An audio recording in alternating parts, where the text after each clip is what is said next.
Hey there, welcome to Broderos. Tonight, we've got hours of chilling horror stories combined with soothing rain sounds to help you relax and sleep. Before you drift off, leave a comment below and let us know where you're listening from and what time it is. And don't forget to hit that like button and subscribe right away. If you end up not enjoying it, you can always take it back later. Get cozy and let the fear take over. Have you ever felt eyes following you in an empty room? The temporary wax museum arrived in our small Georgia town like a carnival, unexpected and slightly out of place. I never planned to visit until my editor at the local paper assigned me to cover its opening. Just a quick piece, Morgan, she said. Take some photos, interview the owner. Should be an easy Friday afternoon job. I arrived at the converted warehouse on the edge of town just after 4. The autumn sun hung low, casting long shadows across the gravel parking lot. A hand-painted sign reading Madame Tussauds traveling collection of historical figures creaked in the breeze. Below it, in smaller lettering, Final Week in Millbrook. Something about the place seemed off from the moment I approached.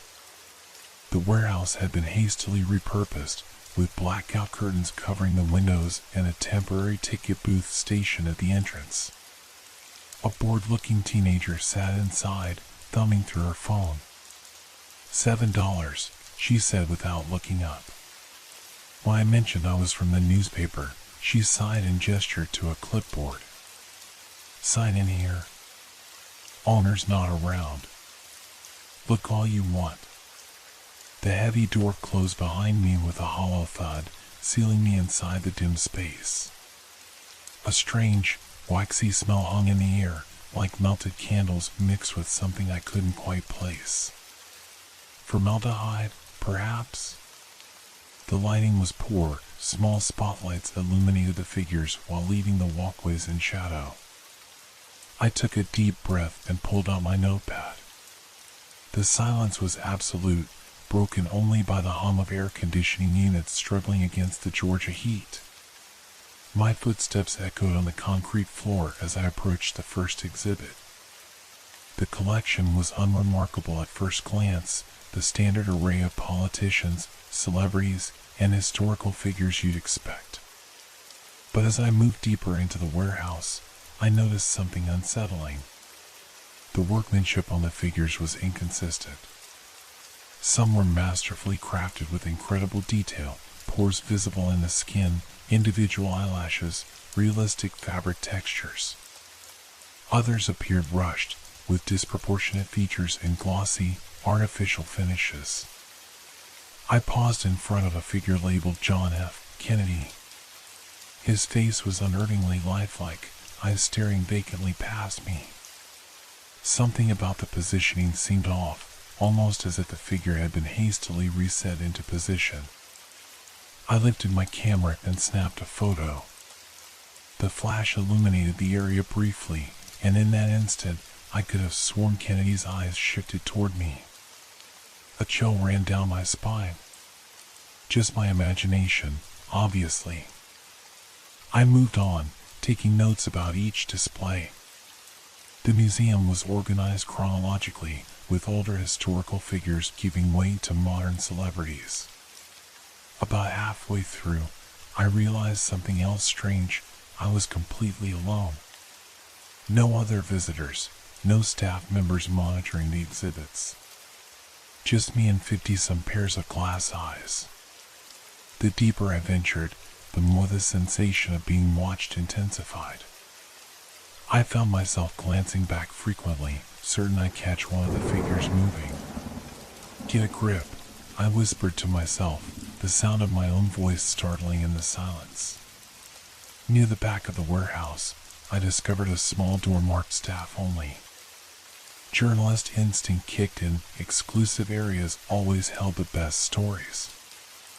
I glanced around, confirming I was still alone, and tried the handle. It turned easily. The room beyond was dark. I fumbled for a light switch and found one just inside the door. Fluorescent bulbs flickered to life, revealing a workspace with tools, containers of wax in various colors, and what appeared to be partial figures in different stages of completion. A desk in the corner held a ledger. I leafed through it, finding bizarre notes written in cramped handwriting. Figure 17, replacement needed. Previous vessel deteriorated unexpectedly. Figure 23, unusual complications. Subject resistant to transference. Secondary binding ritual required. Warning, full moon cycle approaching. Secure all vessels properly. What kind of museum used terms like vessel and binding ritual? I pulled out my phone to photograph the pages. That's when I heard it, a soft scraping sound behind me, like something heavy being dragged across concrete. I whirled around. Through the open door, I could see into the main exhibit area. One of the figures, a woman in Victorian dress, was no longer on her platform. My heart began to race. Someone must be moving the exhibits around. That was the logical explanation. Hello? I called out.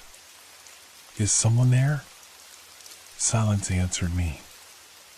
I stepped back into the main hall, looking for the missing figure or any staff member who might be working.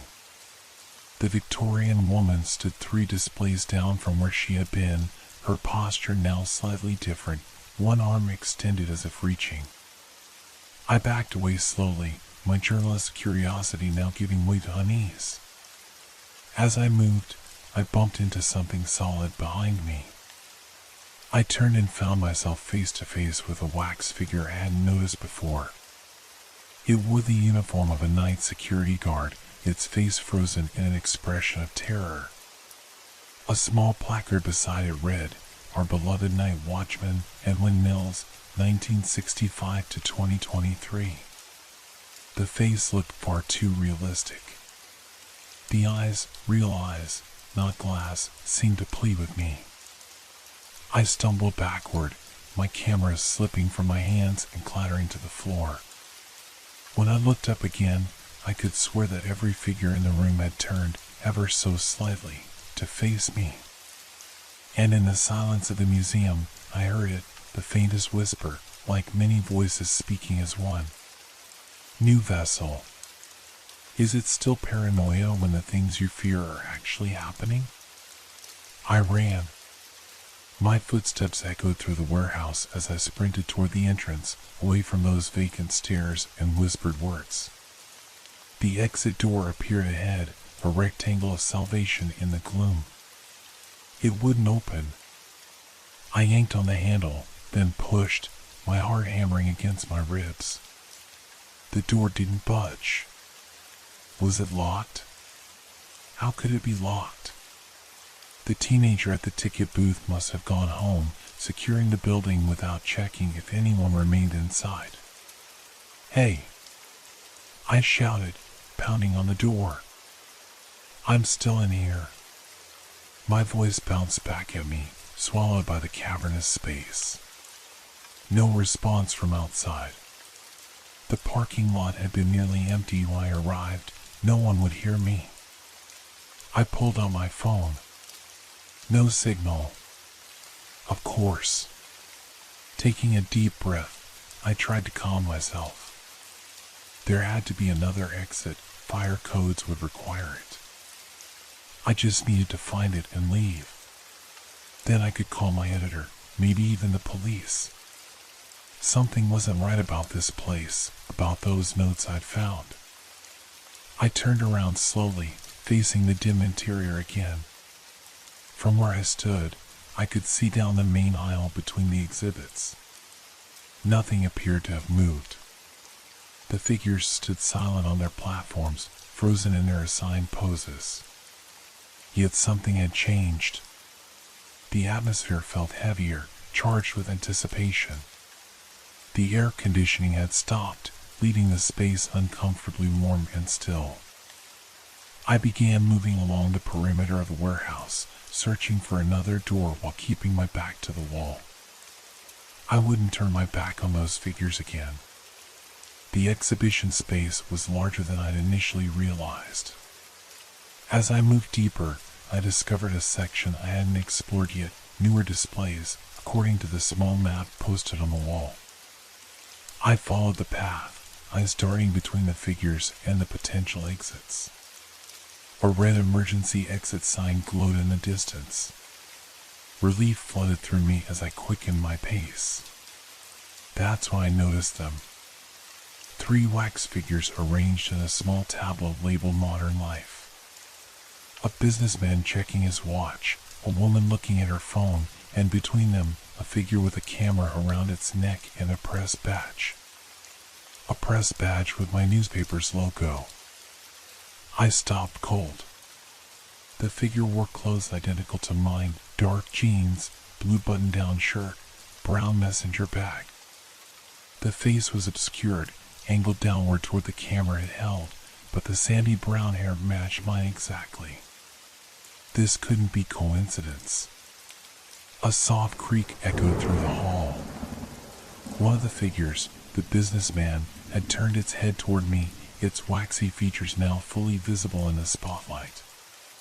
The face belonged to Edwin Mills, the night watchman from the placard. My breath caught in my throat. Another creak, and the female figure moved too, its face transforming as I watched. The features seemed to melt and reshape, forming a new visage, the ticket girl from the entrance. They were changing, becoming people they had once been. I backed away, stumbling over my own feet. The exit sign still glowed in the distance, but the figures were between me and escape. "What do you want?" I whispered, my voice cracking. A new sound filled the air, a wet, squelching noise like footsteps in mud. From the shadows emerged another figure, this one moving with jerky, unnatural motions. It had no defined features, just a vaguely human shape with a glistening surface that caught the light.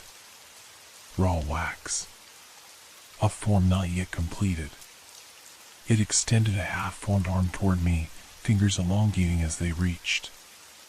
Behind it, more shapes emerged from the darkness, some fully formed wax figures walking with stiff movements, others amorphous masses dragging themselves across the floor.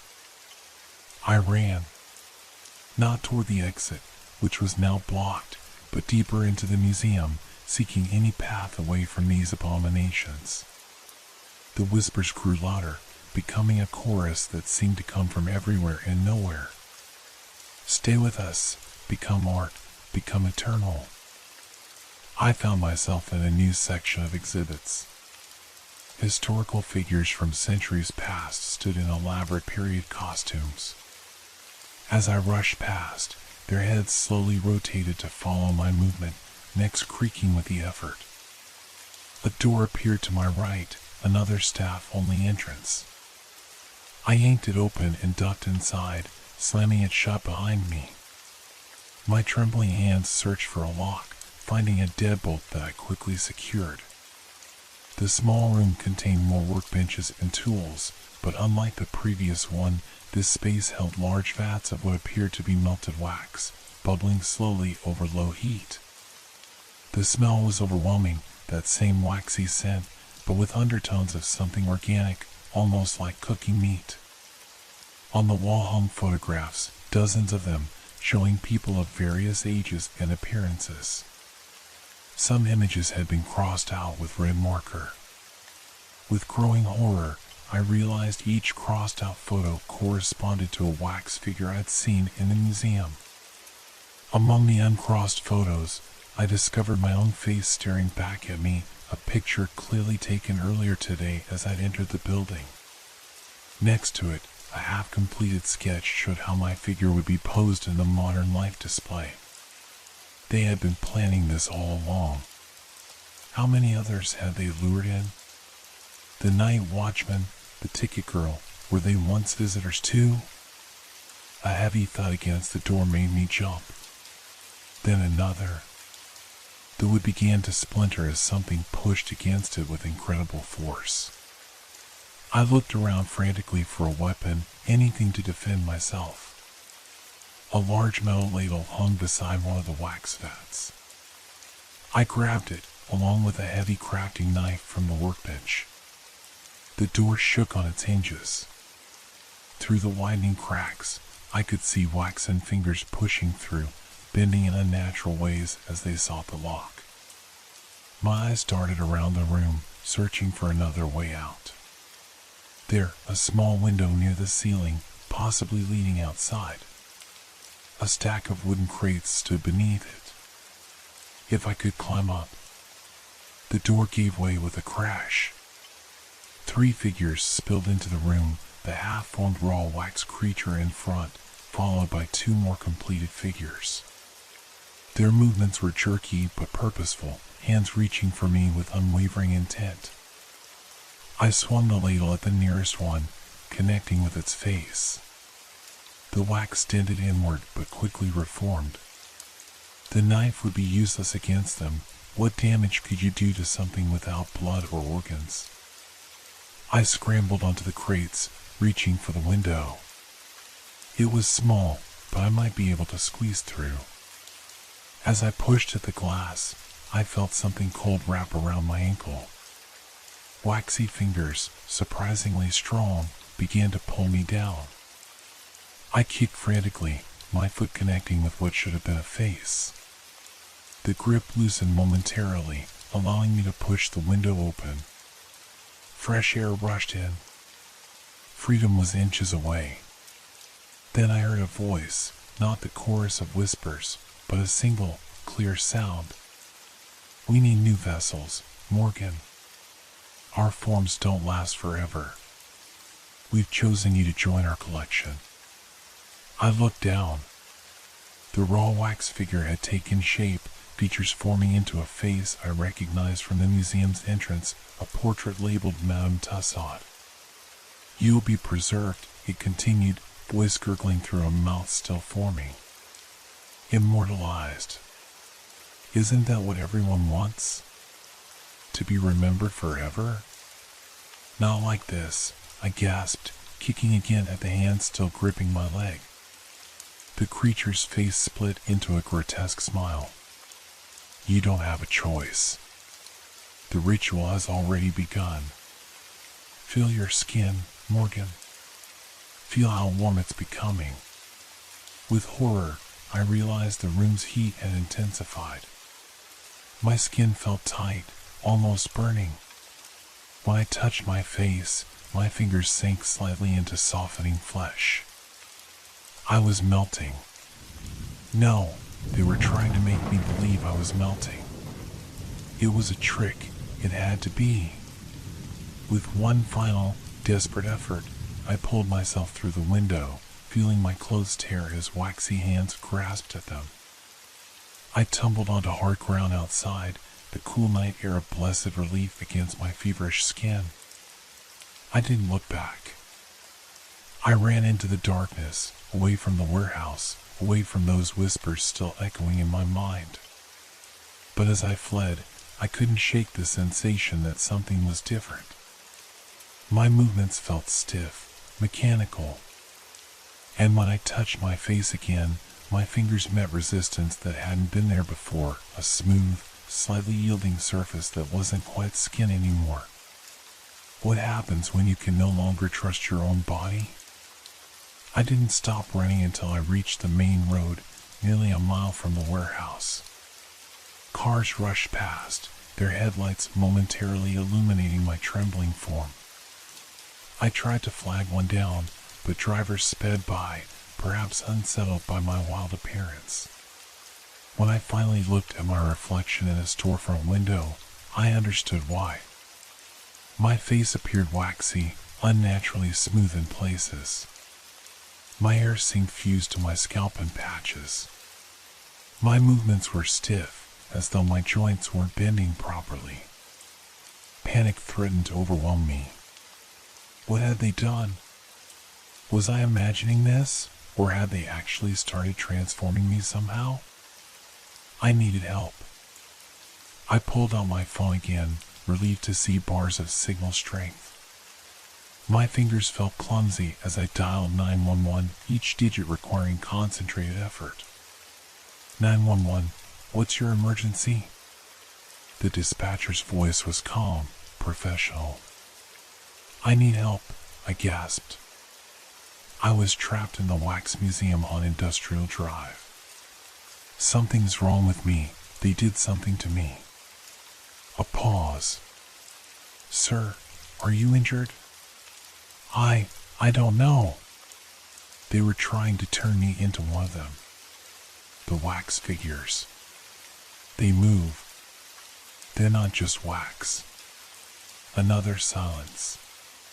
When the dispatcher spoke again, her tone had changed subtly. Sir, are you under the influence of any substances tonight? No. You have to believe me. Send officers to that warehouse. People have disappeared there, the night watchman, the ticket girl.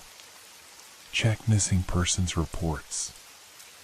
I'm sending a patrol car to your location, she said, her voice now using the careful cadence people reserve for the unstable. Where exactly are you? I gave her the intersection, then on up. She wouldn't believe me, not without proof. I needed evidence. My camera. I dropped it in the museum when I first ran. All my photos were still on it, the strange workshop, the ledger with its disturbing notes. If I could retrieve it. The thought made my stomach turn. Go back there? Every instinct screamed against it. But what choice did I have? By the time police arrived at my location, then listened to my incredible story, the museum staff, if they were even human, would have plenty of time to hide any evidence. I looked down at my hands. The waxy appearance seemed to be spreading, my fingers growing stiffer by the minute. Whatever they'd started, it was continuing even outside the warehouse. I might not have much time. Decision made, I started walking back toward the museum, keeping to the shadows. The warehouse loomed ahead, now dark except for a single light above the entrance. The parking lot was empty. I approached cautiously, circling around to the side where I'd escaped through the window. It was still open, a dark rectangle against the wall. No movement inside, no sounds. Taking a deep breath, I hoisted myself back through the window, dropping quietly onto the crates below. The workshop was empty, the vats of wax now cooling without their heat source. The photos still hung on the wall, my face among them, now crossed out in red. I swallowed hard and moved toward the door, which hung splintered on its hinges. The main exhibition hall beyond was dark, the spotlights extinguished. Only emergency exit signs cast a dim red glow over the displays. My camera had fallen near the staff room where I'd first discovered the ledger. I needed to cross the entire museum to reach it. I moved silently, using my phone's flashlight to navigate between the exhibits. The wax figures stood in their original positions, motionless in the darkness. Had I imagined their movement before? The whispering? The half-formed creatures reaching for me? No. The crossed-out photographs proved something sinister was happening here. Halfway across the hall, my flashlight caught something unexpected, a puddle on the floor, glistening in the beam. I approached cautiously. It appeared to be wax, but mixed with something darker. I crouched down, examining it without touching. A face stared back at me from the puddle, or part of one. An eye, part of a nose, a section of mouth, all melted into a distorted mass. I recoiled, nearly dropping my phone. One of the figures had melted? Decomposed? A soft sound reached my ears, a dripping noise, coming from nearby. I turned my light toward the source. The Victorian woman figure stood on her platform, but something was terribly wrong. Her form was melting, wax running down in thick rivulets to pool at her feet. As I watched, her face collapsed inward, revealing something underneath, something organic and decaying. I clapped a hand over my mouth to stifle a scream. These weren't just wax figures. They were shells, containing something else. The dripping sounds intensified around me. More figures were melting, their carefully crafted exteriors liquefying to expose what lay within. The smell hit me then, the unmistakable stench of decay. I ran, no longer caring about stealth. My camera didn't matter anymore. I needed to get out before whatever was happening reached its conclusion. As I neared the entrance, a figure stepped into my path, the raw wax creature, now fully formed into a perfect replica of Madame Tussaud in period dress.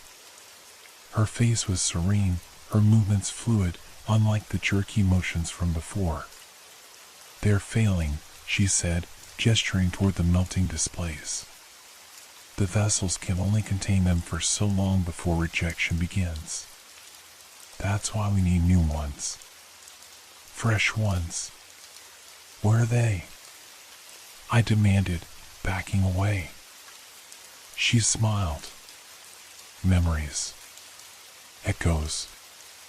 Fragments of those who came before. We preserve them as best we can, give them form and substance again. But the material is imperfect. It breaks down. Those people, the night watchman, the ticket girl, volunteers of a sort. Some knowingly, others less so, but all necessary." My back hit something solid. I whirled around to find another figure behind me, this one wearing my face, my clothes. A perfect replica, down to the press badge on its chest. "Your contribution is particularly valuable," Madame Tussaud continued. "As a journalist, you observe. You record. Your vessel will house many memories." I looked down at my hands, now waxy and stiff. "What did you do to me?" "Initiated the transfer. Your physical form is preparing to receive its new occupant. But don't worry, parts of you will remain. Memories, fragments of personality. You'll join our collection. Isn't that exciting?" The figure wearing my face opened its mouth, revealing not teeth and tongue but a dark, empty void.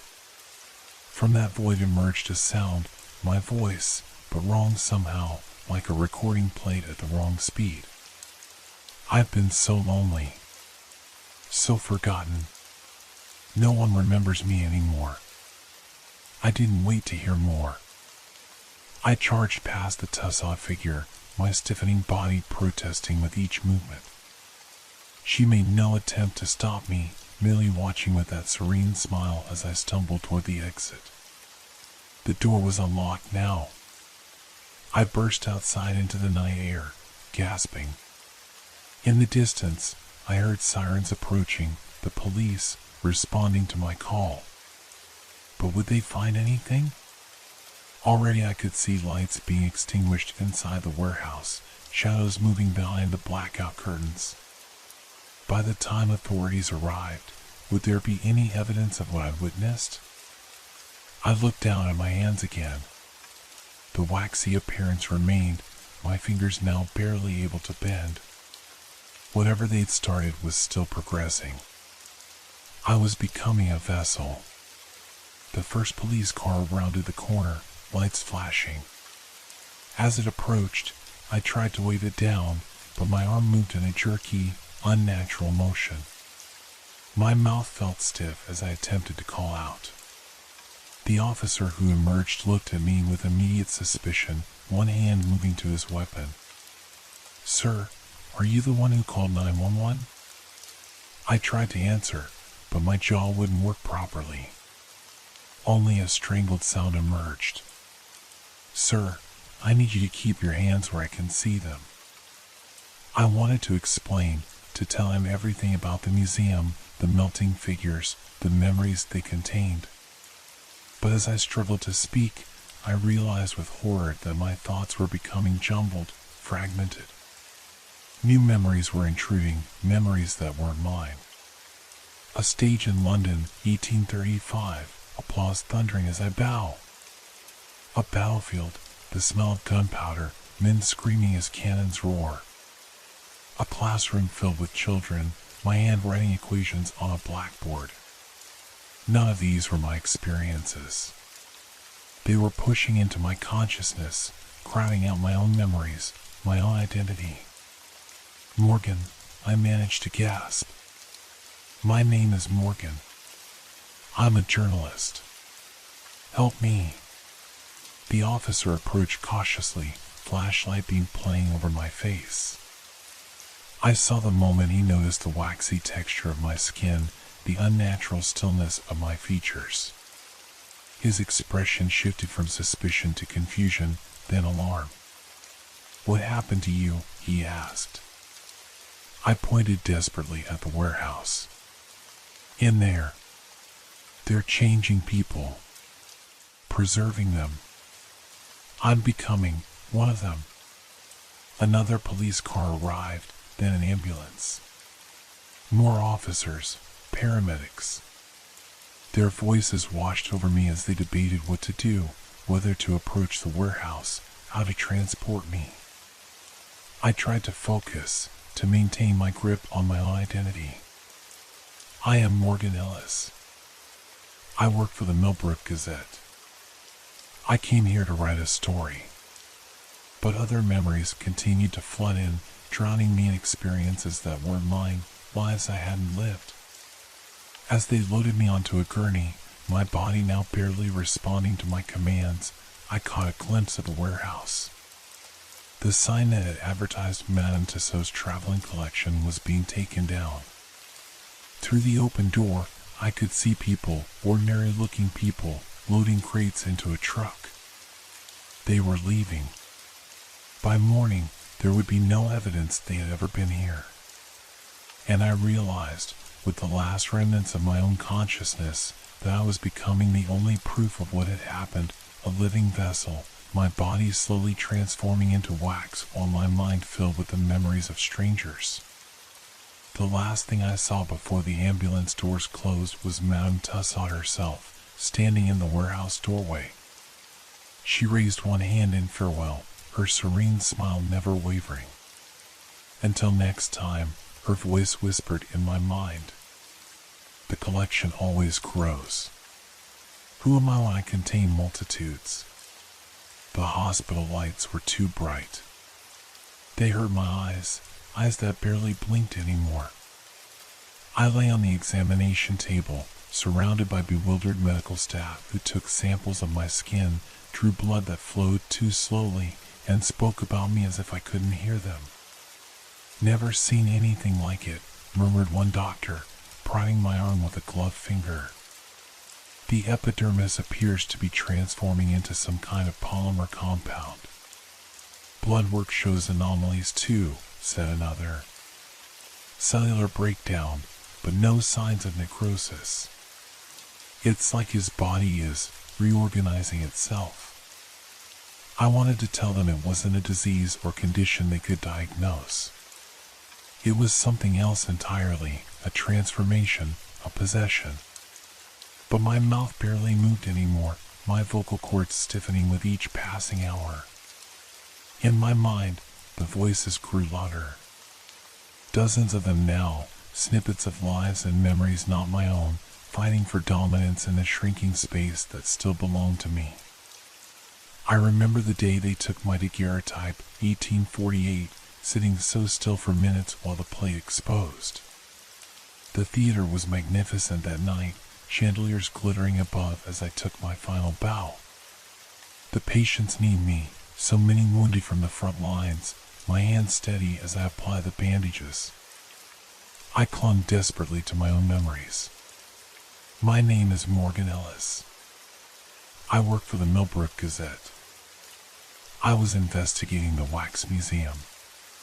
But even these certainties were beginning to blur. Had I always been a journalist? Or was that just one of many lives I'd lived? The police had searched the warehouse, of course. They found nothing, an empty building, no sign of exhibits, workshops, or wax figures. The truck I'd seen had taken everything away while I was being transported to the hospital. No one believed my story. How could they? A traveling wax museum that turned people into vessels for collected memories? It sounded like the ravings of a madman. The doctors diagnosed me with an unknown toxin exposure and a severe dissociative episode. They were wrong. This was no delusion. The proof was in my steadily hardening flesh, my joints that moved less each day, the foreign memories flooding my consciousness. On the third day, a specialist arrived, Dr. Eliza Harmon, a neurologist with expertise in rare conditions. She examined me with keen eyes, asking questions that required only blinks or small movements to answer. She seemed genuinely interested, not dismissive like the others. "Mr. Ellis," she said, sitting beside my bed, "I'd like to try something different with you. The standard approaches aren't working, and your condition is unprecedented." I managed a small nod. "I've brought specialized equipment to monitor your brain activity while using guided meditation techniques. It might help us understand what's happening and possibly slow this process." Hope flickered briefly. Could modern medicine reverse what ancient magic had started? Dr. Harmon set up her equipment, electrodes attached to my head, monitors displaying colorful patterns of brain activity. She dimmed the lights and began speaking in a soft, rhythmic voice, guiding me through visualization exercises. "Focus on who you are," she instructed. "Picture your life, your memories. Hold on to them." I concentrated, visualizing my apartment, my desk at the newspaper, my byline on published articles. For a moment, the foreign voices receded, pushed back by my focus on my own identity. Dr. Harmon leaned closer, studying the monitors. "Fascinating," she whispered. "I've never seen patterns like these. It's as if multiple consciousness signatures are overlapping." She adjusted something on the equipment, then continued her guidance. "Now, Mr. Ellis, I want you to try communicating with these other presences you sense. Not fighting them, not surrendering to them. Just acknowledgement." I hesitated. Wouldn't that give them more power? "Trust me," she urged. "If what you're experiencing is real, resistance may be making it worse." Reluctantly, I followed her instructions, mentally reaching toward the voices instead of pushing them away. The effect was immediate and overwhelming, a rush of identities, experiences, emotions flooding through me. Thomas Wells, London chimney sweep, died 1843, age 12, forgotten by all but preserved in wax. Eleanor Simmons, pioneering female physician, died 1901, her contributions erased from medical texts. James Whittaker, soldier lost at Gettysburg, no grave marker, no descendants to remember him. Names, dates, lives once lived and then forgotten, dozens of them, hundreds perhaps, all preserved in Madame Tussauds collection. All now residing within me. Dr. Harmon's voice seemed distant as she continued guiding me, but something had changed. Instead of fighting the intrusion, I began to observe it, categorize it. These were malevolent entities. They were memories, fragments of lives that would otherwise be completely forgotten.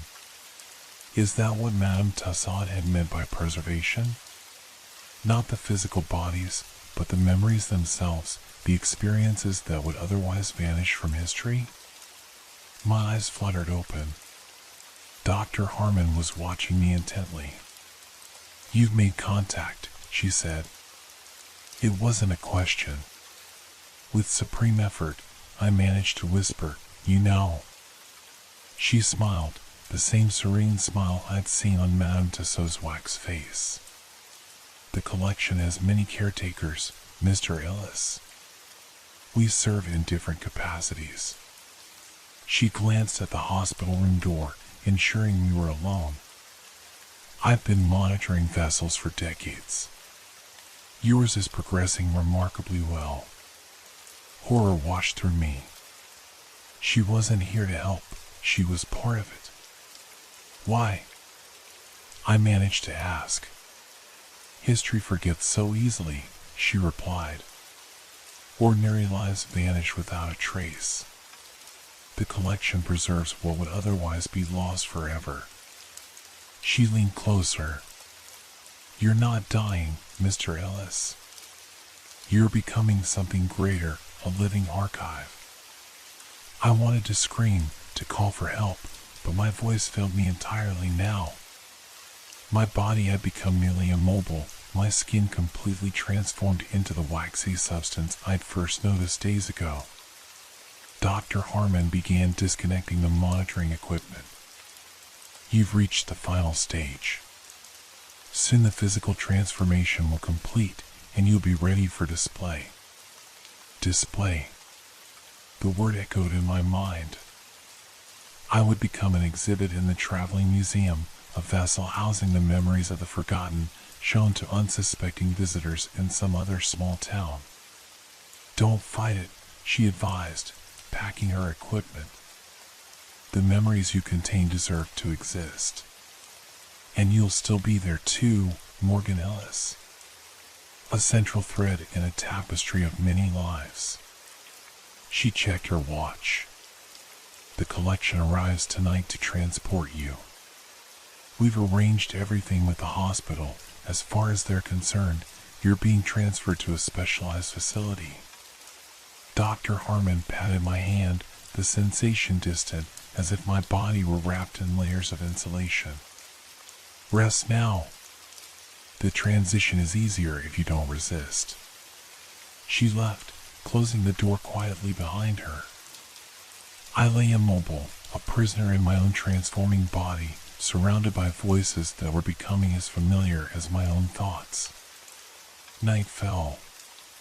The hospital grew quiet.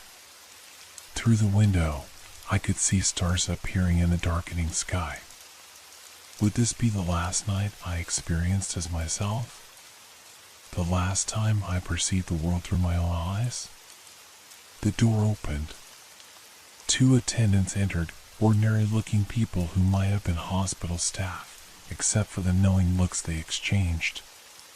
They transferred me to a gurney without speaking, covering me with a sheet. As they wheeled me down the corridor, past the nurse's station where paperwork had no doubt been perfectly arranged, I realized how seamless this operation was. How many times had they done this before? How many vessels had they collected from hospitals, morgues, or directly from the museum itself? We exited through a service entrance where a nondescript van waited.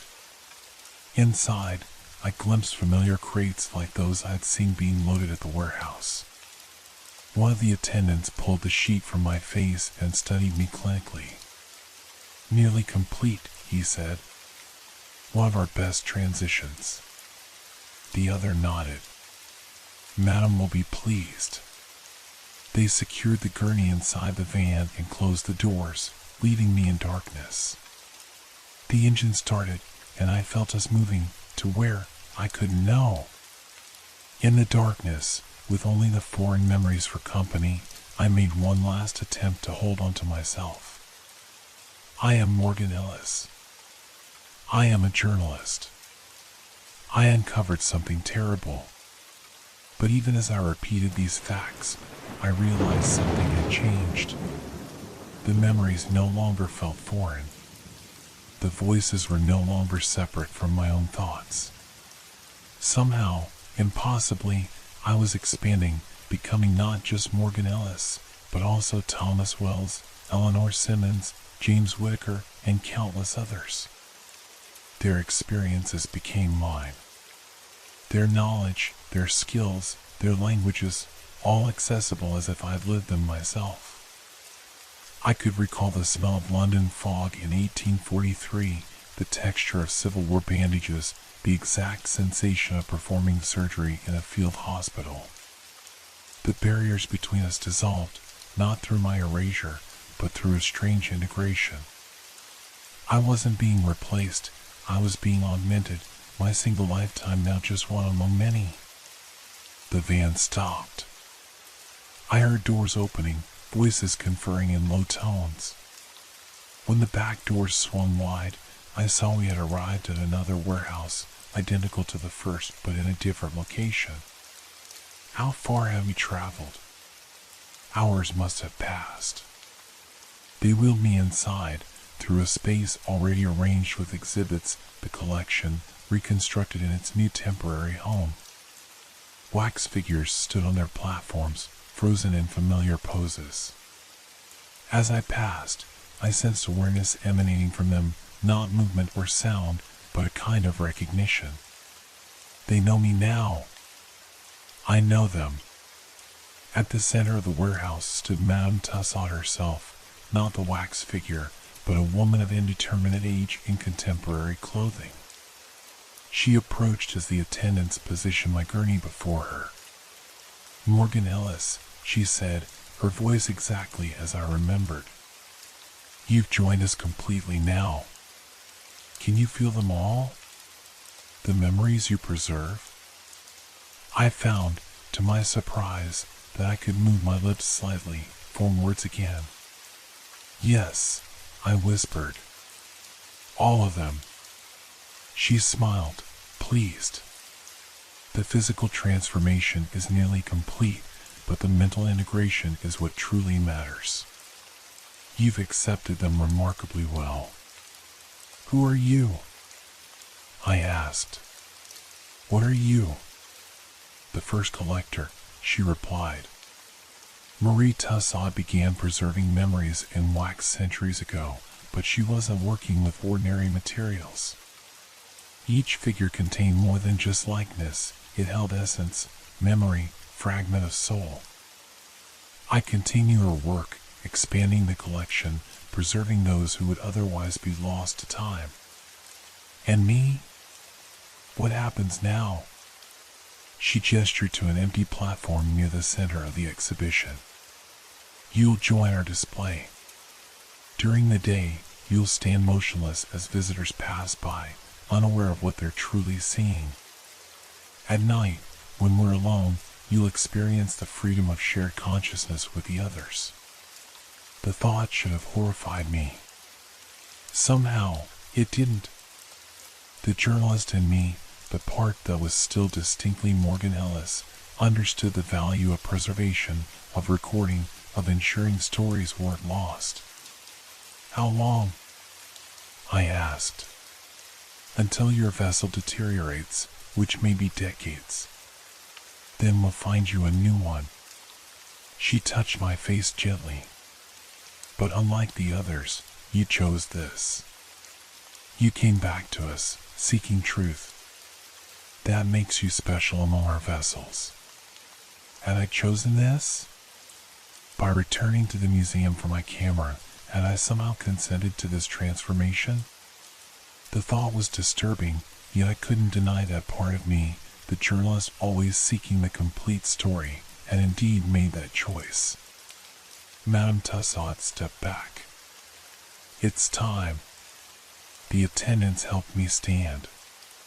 To my surprise, my body responded stiffly, awkwardly, but it moved under my command. My limbs felt heavy, encased in the waxy substance that had replaced my skin, but functional. They guided me to the empty platform and positioned me, one hand holding a notepad, the other a pen, the eternal journalist capturing the story. A small placard was placed beside me, "Morgan Ellis, local reporter, 1995 to 2023. "The dates are wrong," I managed to say. "I'm not dead." Madame Tussaud gave me that serene smile again. Morgan Ellis, as the world knew him, has disappeared. A tragic accident, they'll say. After investigating a vacant warehouse, never seen again. But you're here, preserving stories far beyond your own. As they made final adjustments to my pose, I felt something unexpected, a sense of connection forming with the other figures. Not through speech or movement, but through shared consciousness. Their memories flowed freely into mine now, and somehow I could sense my own memories being absorbed by them. We were becoming a network, a collective archive of forgotten lives. The warehouse lights dimmed except for the spotlights illuminating each exhibit. The attendants departed, leaving only Madame Tussaud standing before me. Tomorrow we open to the public, she said. Remember, stillness during the day. Movement only at night, when we're alone. She turned to leave, then paused. One final thing, Morgan. We always seek new vessels. If you notice a visitor who seems particularly attentive, particularly connected to the exhibits, observe them. Mark them. They may be our next addition. Horror flickered through me. You want me to help you trap others? I want you to help us preserve what would otherwise be lost. She gestured around the warehouse. Everyone here was chosen for a reason. The night watchman had no family, no one to remember him. The ticket girl was a runaway, already vanished from official records. You were different, someone who might be missed, but your connection to the collection was too strong to ignore. She approached me one last time. The choice will always be yours, Morgan. Observe, report, remain neutral if you wish. Or help us grow. Either way, you're one of us now. With that, she walked away, heels clicking on the concrete floor. Lights switched off one by one until only the dim emergency signs remained. In the darkness, I discovered I could still see, not with my eyes, which had hardened into glass like orbs, but through some other sense. I became aware of movement around me as other figures shifted slightly, adjusting their stiff limbs. Whispers filled the space, not audible sounds, but thoughts transmitted somehow between vessels. Welcome, journalist. One more story preserved. Share with us. We'll share with you. I remained motionless on my platform, absorbing this new reality. Part of me still recoiled at what had happened, at what I had become.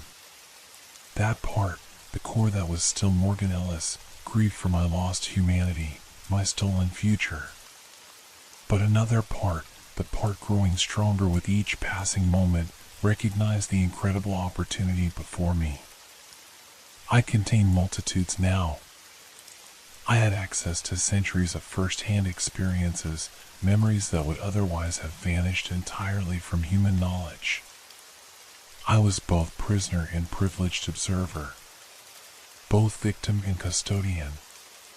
As the night deepened, I felt my consciousness expanding further, connecting with the others around me.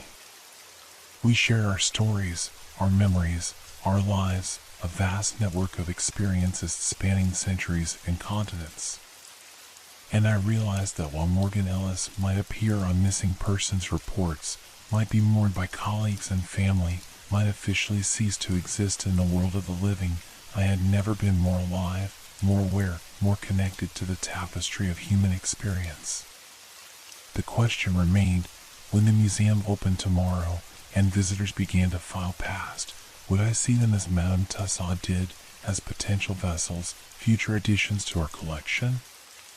Or would I silently scream warnings they couldn't hear, try to save them from my fate?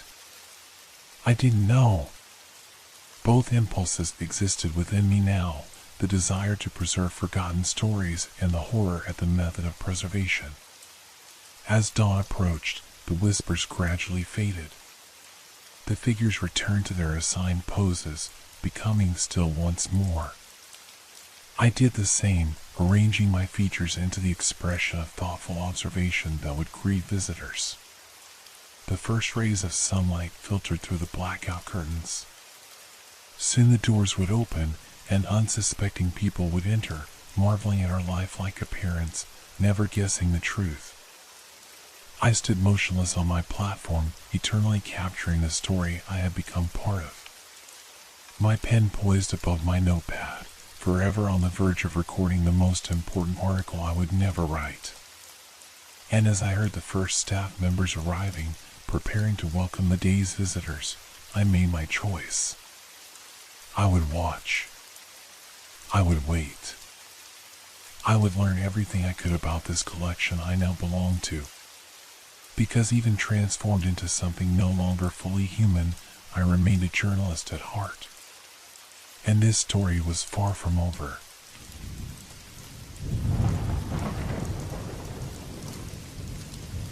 Do you ever feel like the walls are watching you? That question hung in the air of our newly rented apartment, asked by my girlfriend Eliza as we unpacked our meager belongings. I laughed it off, but her eyes remained serious, fixed on a dark stain spreading across the corner of our living room ceiling. We had moved to Detroit 3 weeks ago, drawn by the promise of cheap rent and a fresh start. Both of us were running from something, me from crushing student debt and a failed career in journalism, Eliza from her own demons she rarely discussed. The Parkview Apartments on Jefferson Avenue had been the only place within our budget, a crumbling brick building from the 1970s nestled in a part of town where even the police seemed hesitant to patrol after dark. "It's just an old building, Liz," I said, tearing open another cardboard box labeled kitchen. "Probably water damage. I'll mention it to the superintendent when we see him." "If we see him," she muttered.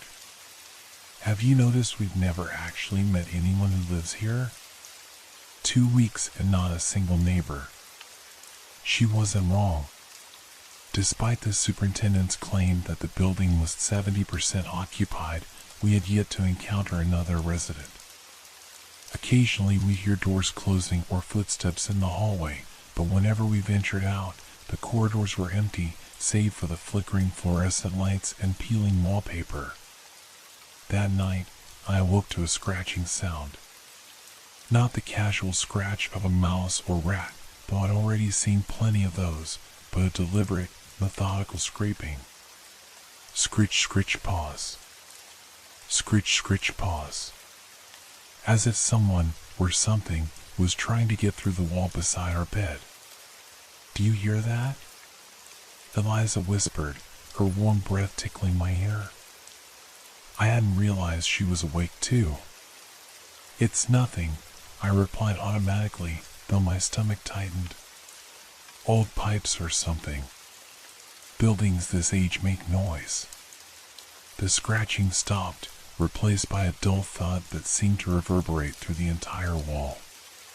Then silence. Complete, suffocating silence. "That wasn't pipes," Eliza said, clutching my arm. "That was inside the wall." I switched on the bedside lamp, the yellow light casting long shadows across our sparsely furnished bedroom. The walls were thin, cheap drywall that had been painted and repainted countless times, the most recent layer a sickly beige that reminded me of hospital corridors. I pressed my ear against the cool surface, listening. Nothing. "See? It's gone now. Probably just the building settling." Eliza's eyes narrowed. "I don't like this place, Ryan. There's something wrong here." I pulled her close, feeling her heart racing against my chest. "It's all we can afford right now. 6 months, we save up, and we're out of here. Promise." She nodded against my shoulder, but I could feel the tension in her body. Neither of us slept well for the remainder of the night. The next morning, I left early for my shift at the coffee shop downtown, leaving Eliza still sleeping. The hallway outside our apartment was eerily silent as always, the worn carpet muffling my footsteps. As I approached the elevator, I noticed something unusual, a trail of dark droplets leading from the stairwell to apartment 407, directly across from ours. I paused, kneeling to examine the stain. It looked like motor oil, or at least that's what I told myself as I pressed the elevator button repeatedly, suddenly eager to leave the building. As the ancient elevator groaned its way down to the lobby, I couldn't shake the feeling that someone was watching me. I glanced up at the corners of the elevator, half expecting to find a camera, but there was nothing but cobwebs and dust. When I returned that evening, the strange droplets were gone.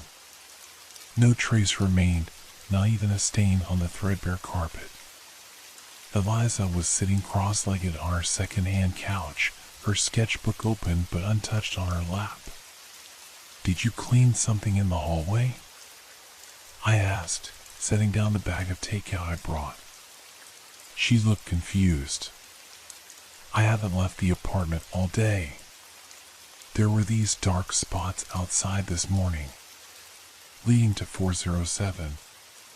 Eliza's face paled. "Ryan, there is no apartment 407. "What?" "Of course there is. It's right across from us." "No," she insisted, standing up. "Come here." She led me to our front door, opened it, and pointed across the hall. Where I distinctly remembered seeing apartment 407 that morning, there was only a blank wall, the same peeling wallpaper extending uninterrupted down the entire corridor. My mouth went dry. "That's impossible. I saw it this morning." Eliza gripped my arm, her nails digging into my skin. I tried to go out for groceries around noon. When I opened the door, there was a man standing in the hallway. Just standing there, facing our apartment.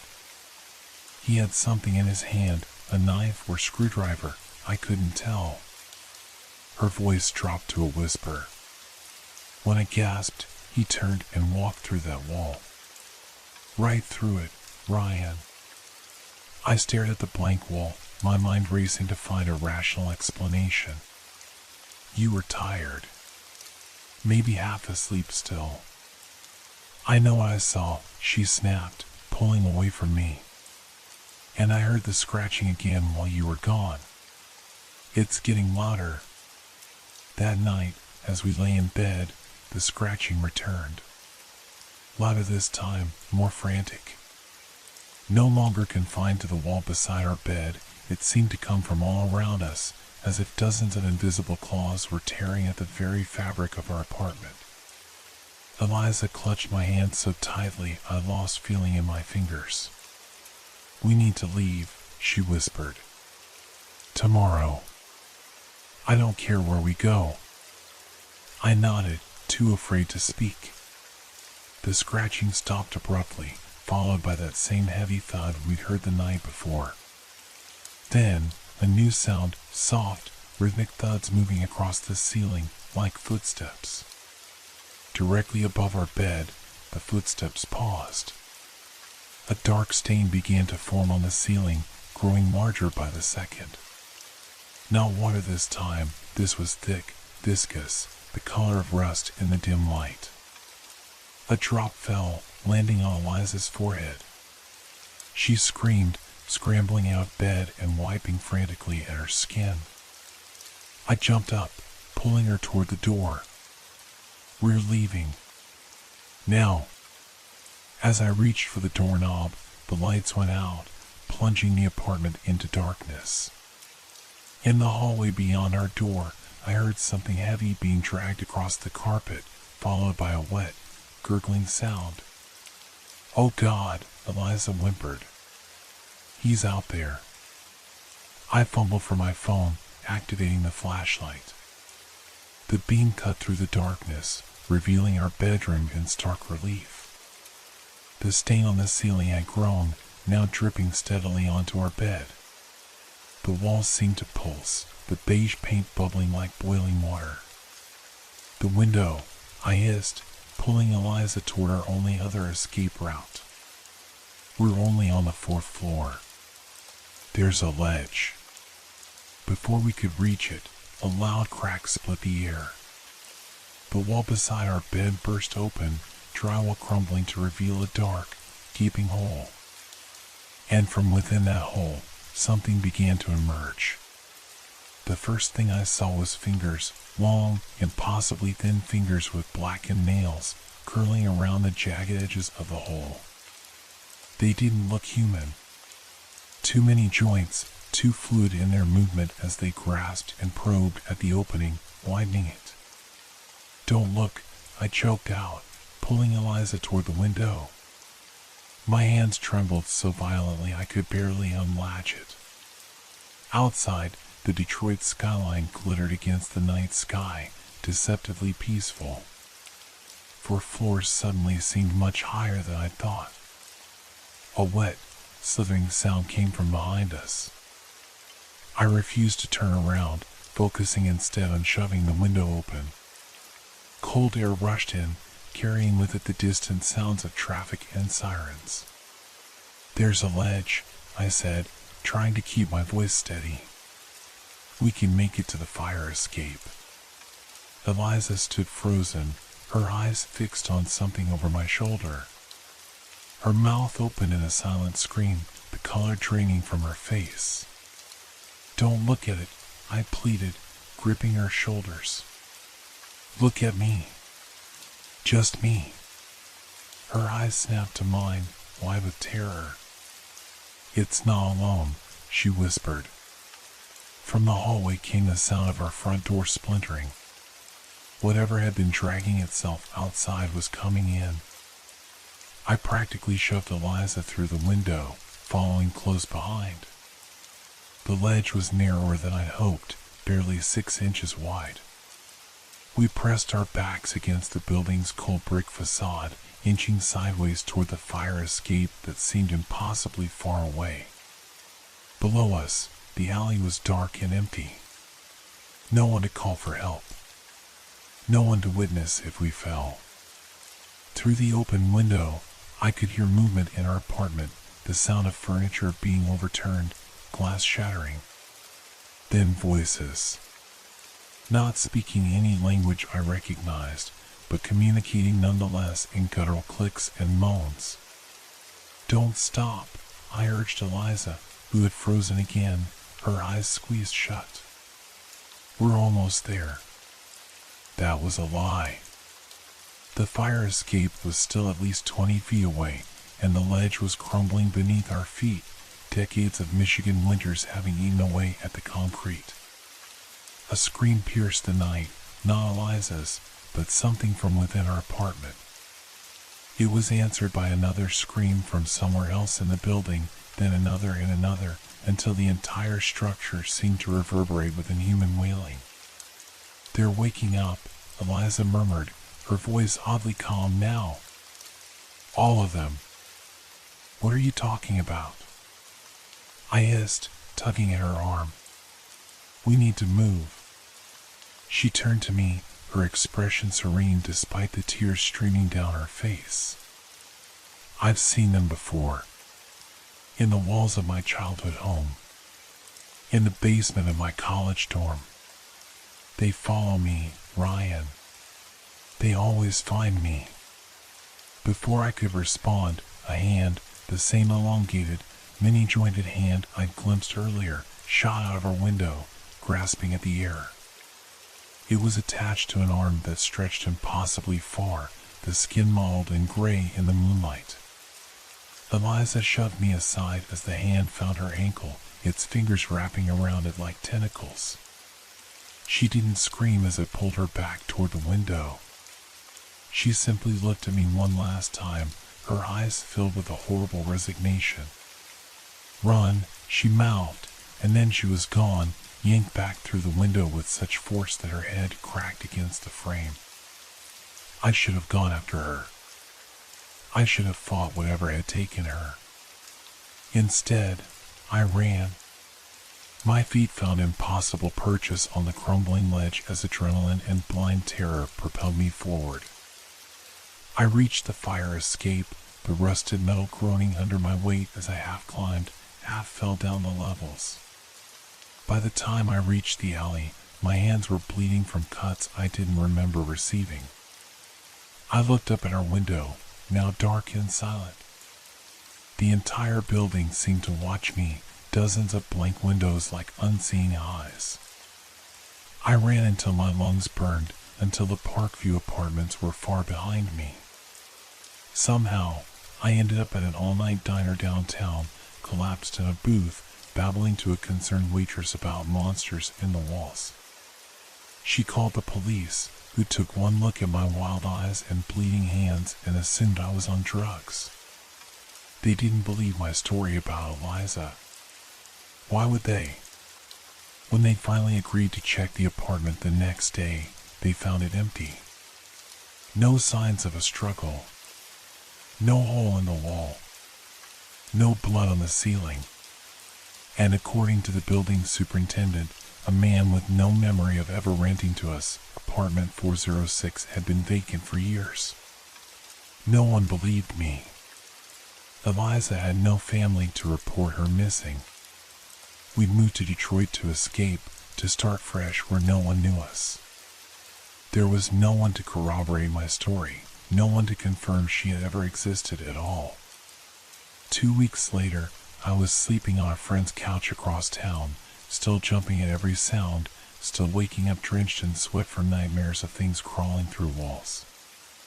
I'd lost my job at the coffee shop after failing to show up for 3 consecutive shifts. My friend was growing impatient with my presence and my increasingly erratic behavior. "You need help, man," he told me one evening after finding me checking the walls of his apartment with a stethoscope I'd bought at a medical supply store. Like, professional help. Maybe he was right. Maybe I had imagined the whole thing, a psychotic break triggered by stress, poverty, and the crushing weight of starting over in a decaying city. But then why couldn't I remember Eliza's last name? Why did her face grow blurrier in my memory with each passing day? One night, unable to sleep on my friend's lumpy couch, I found myself drawn back to Jefferson Avenue. I stood across the street from the Parkview apartments, staring up at what I thought had been our window. The building looked different somehow, less menacing, more pathetic. Just another abandoned relic of Detroit's former glory, half its windows boarded up, graffiti marring its facade. As I watched, a light flickered on a 4th-floor window. Our window. A silhouette appeared, pressing against the glass. Even from across the street, I could see it wasn't human, too tall, too thin, with limbs that bent at impossible angles. It raised one elongated hand and waved at me. I ran again, but this time I had nowhere to go. My friend had locked me out after our last argument. My wallet and phone were inside his apartment. All I had were the clothes on my back and the growing certainty that I wasn't crazy, that what had happened to Eliza was real, and that it wasn't over. For 3 days, I wandered the streets of Detroit, sleeping in parks and under bridges, always moving, as if by staying in motion I could somehow outrun the memory of those things in the walls. On the 4th day, exhausted and half-starved, I found myself in front of a rundown motel on the outskirts of the city. With the last of my cash, I rented a room for 1 night. The clerk barely looked at me as he handed over a key attached to a plastic fob with the number 23 stamped on it. The room was small and dirty, with water stains on the ceiling and cigarette burns on the thin carpet. But it had walls, solid concrete walls that I checked thoroughly, pressing my ear against each one, listening for any hint of scratching. Nothing. I collapsed onto the bed, sleep overtaking me almost instantly. In my dreams, Eliza called to me from inside the walls of the Parkview apartments. "They're not what you think," she kept saying, her voice distorted as if speaking through water. They're not what you think. I awoke to scratching. Faint at first, then growing louder. Scritch, scritch, pause. Scritch, scritch, pause. Coming from inside the wall behind the bed. My body went rigid with fear, eyes fixed on the stained wallpaper as it began to bulge outward. A seam appeared along the wall, widening like a smile. From within that dark gap, something whispered my name. Not in Eliza's voice. In voices. Dozens of them layered over each other in a terrible chorus.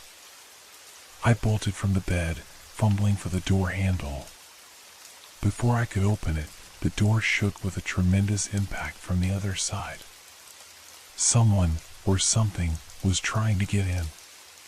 Trapped between horrors, I backed into the center of the room, turning slowly as the scratching spread to all four walls.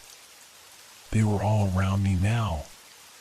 The wallpaper began to peel away in long strips, revealing not plaster or drywall beneath, but a writhing mass of gray flesh, pulsing with a life of its own. Countless eyes opened within that mass, blinking at me in perfect unison. I screamed, the sound swallowed by the thick air that suddenly filled the room, heavy with the scent of rotten copper. The door burst open, and I turned, hope flaring briefly, only to die as I saw what stood in the doorway. A man, tall and gaunt, his face hidden in shadow. In his hand, a long, curved knife that caught the dim light from the parking lot beyond. He stepped into the room, and behind him, I glimpsed more figures, dozens of them, filling the walkway outside, all holding similar blades. "You see us now," the man said, his voice oddly gentle. Just as she did. "Eliza," I whispered, backing away until I felt the writhing wall against my shoulders. "What did you do to her?" The man tilted his head, the movement too fluid, too wrong. "We didn't do anything to her. She was already one of us. Just as you will be." He raised his knife, and as it descended, the wall behind me split open completely. I felt dozens of those long-fingered hands grab me, pulling me backward into darkness. The last thing I saw was the man with the knife stepping aside as something emerged from the hole in the wall, something with Eliza's face stretched over a skull that was decidedly not human. "I told you they'd find us," her voice, yet not her voice, said as darkness enveloped me completely. I don't know how long I was in the darkness. Time lost all meaning in that space between walls. I would drift in and out of consciousness, sometimes feeling the press of cold, damp flesh against my back, other times floating in a void so complete I wondered if I had died. Voices whispered constantly, some in languages I recognized, others in sounds no human throat could produce. They spoke of hunger and patience, of waiting decades for the right moment to emerge. They spoke of a city built atop their domain, of foundations sunk into their flesh, of humans who had forgotten what lurked beneath their homes. And they spoke of Eliza. My Eliza, who wasn't what I thought she was. Who had never been what I thought she was. "You were chosen," the voices told me. As she was chosen. As all who see us are chosen. In rare moments of clarity, I would try to move, only to find my limbs unresponsive, as if they no longer belonged to me. My skin felt different, looser somehow, stretching in ways that should have been painful but instead produced only a dull, distant sensation. The first time I saw light again, it blinded me. A crack appeared in the darkness, a sliver of yellow that widened until I could make out shapes on the other side. A room. A bed. A sleeping figure. I was inside a wall, looking out through a gap in the plaster. The sleeping figure was a woman, her back to me, dark hair spread across a pillow. For one hopeful, delirious moment, I thought it was Eliza. That all of this had been a nightmare, and I was waking up beside her in our apartment. Then she rolled over, and I saw a stranger's face. Young, peaceful in sleep, unaware of the eyes watching her from within her bedroom wall. I tried to call out, to warn her, but my mouth wouldn't form words. Instead, a low, gurgling sound emerged from my throat. The woman stirred, her brow furrowing. "Run," I tried to say. "They're coming for you too." Instead, my arm, no longer my arm, but something elongated and gray, with too many joints and blackened nails, reached through the gap toward her sleeping form. I watched in horror as fingers that had once been mine gently brushed a strand of hair from her face. She awoke with a gasp, eyes flying open to meet mine. I saw my reflection in her pupils, a distorted, nightmare version of myself, my face stretched and pallid, my eyes sunken and glowing faintly in the darkness of the wall. The woman screamed, scrambling backward on her bed. My arm withdrew into the wall, not by my command but pulled back by unseen forces behind me. The gap in the plaster sealed itself, leaving me once again in darkness. "Not yet," the voices chided. "You're not ready. You're still fighting it." A searing pain tore through what remained of my body, as if every cell was being rewritten. I screamed into the void, the sound no longer human. "Accept it," the voices urged. As she did, an image forced its way into my mind, Eliza, standing in a dingy bathroom, staring at her reflection. But behind her reflection, visible only in the mirror, stood a figure identical to what I was becoming. It reached for her, and instead of running, she reached back, their fingers intertwining. The mirror Eliza smiled, her teeth too sharp, too numerous. "She was one of us long before you met her," the voices explained. "We sent her to find you, to bring you to us." "Why me?" I managed to think, if not speak. "You've always been meant for this. From the moment you were born in that hospital built upon our oldest dwelling. We tasted your first breath. We've been waiting for you to return." Another memory surfaced, not mine, but planted in my consciousness. A hospital in Detroit, built in the 1930s. Beneath it, something ancient stirred as an infant took its first breath. My first breath. "The city is ours," the voices continued. "Has always been ours. We were here before the French trappers, before the British fort. We fed on the fears of the natives who knew better than to build permanent settlements on this land." Images flashed through my mind, Detroit through the centuries, always with these things lurking in its foundations, its walls, its abandoned spaces. Growing stronger as the city grew, then feeding on its decline, on the fear and desperation of those left behind when prosperity moved elsewhere. "And now you will help us claim what remains." The darkness receded again, and I found myself moving through a narrow space, the gap between walls and what appeared to be an old house.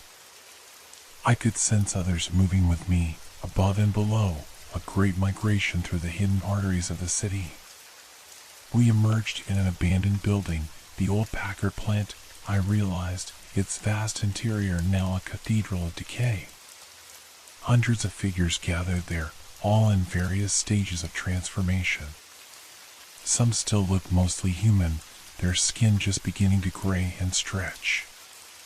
Others were like me, caught between forms.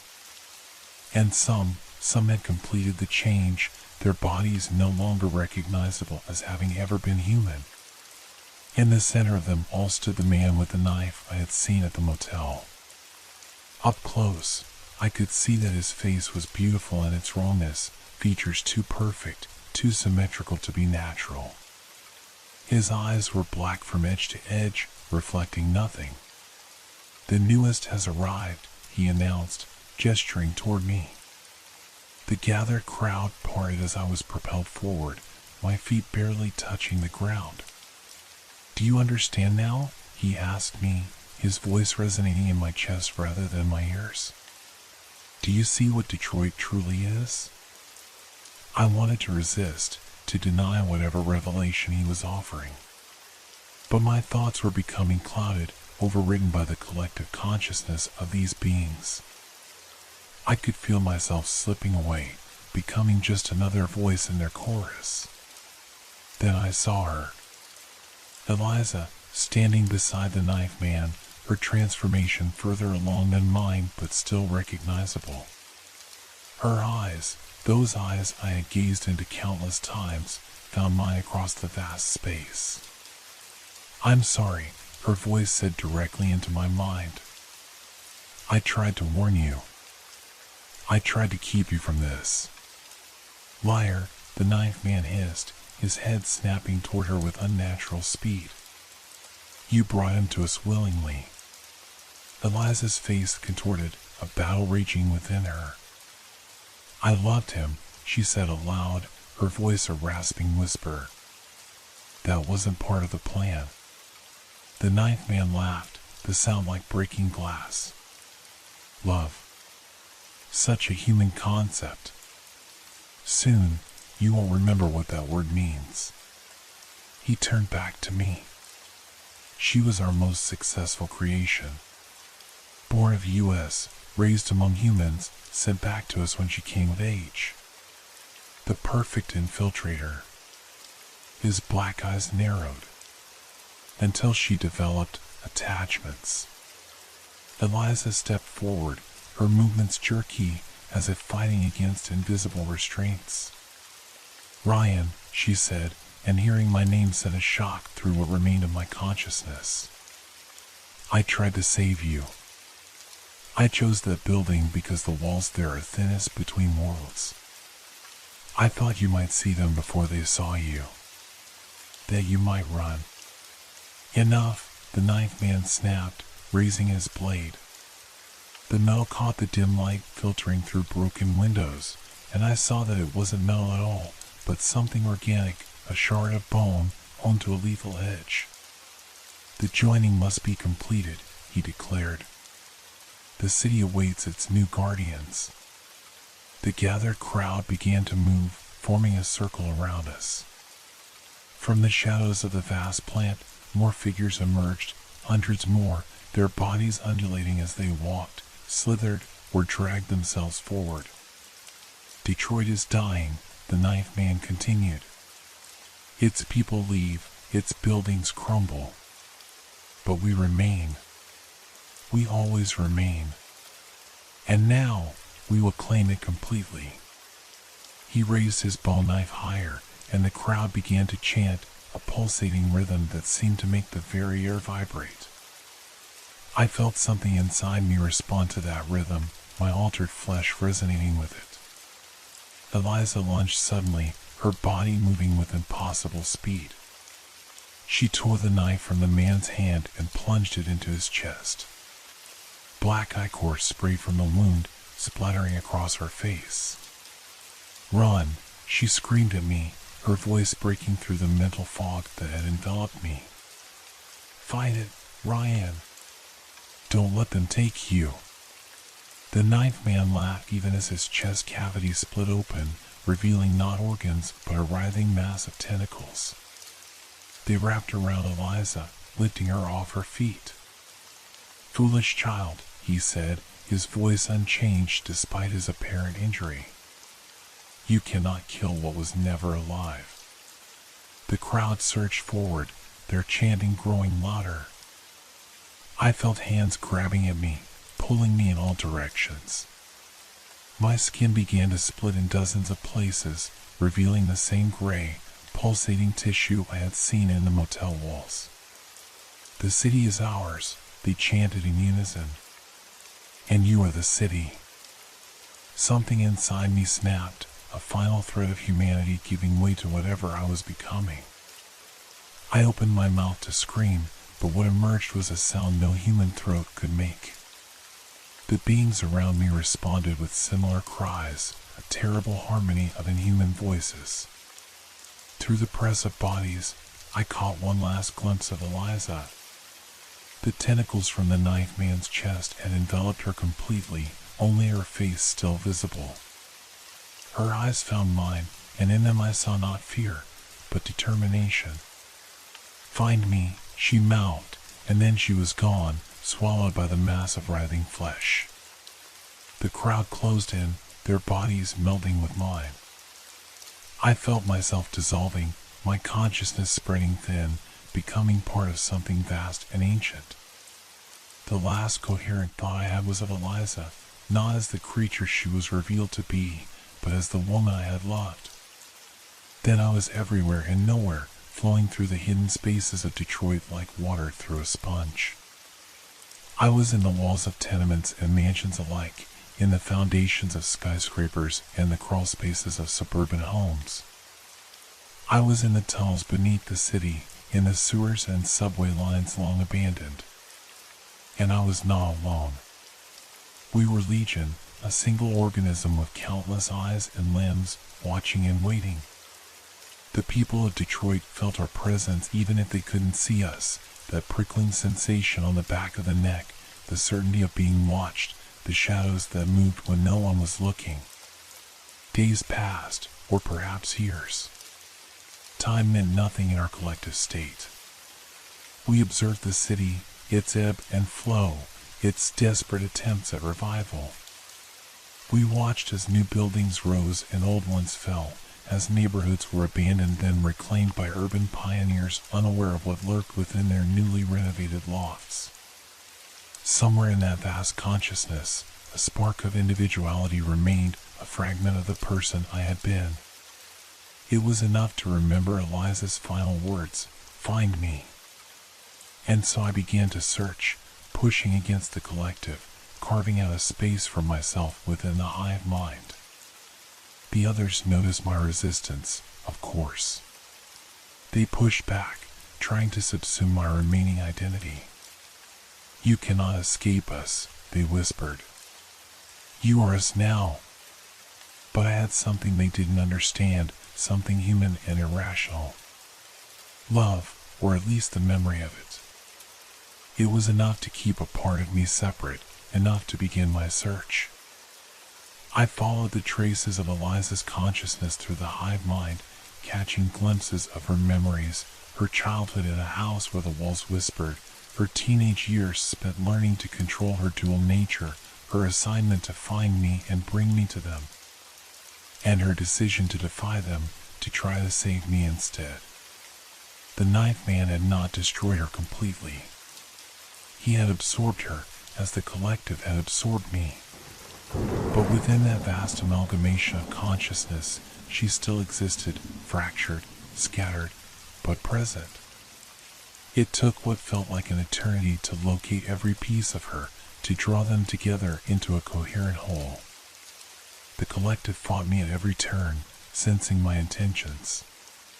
But I had become adept at hiding within their own consciousness, using their strength against them. When I had finally gathered all I could find of Eliza, I made my move. In an abandoned theater downtown, where the walls were thin between worlds, I manifested, pulling both my consciousness and hers from the collective, forcing our scattered essence into physical form. The pain was excruciating, like being torn apart and reassembled incorrectly.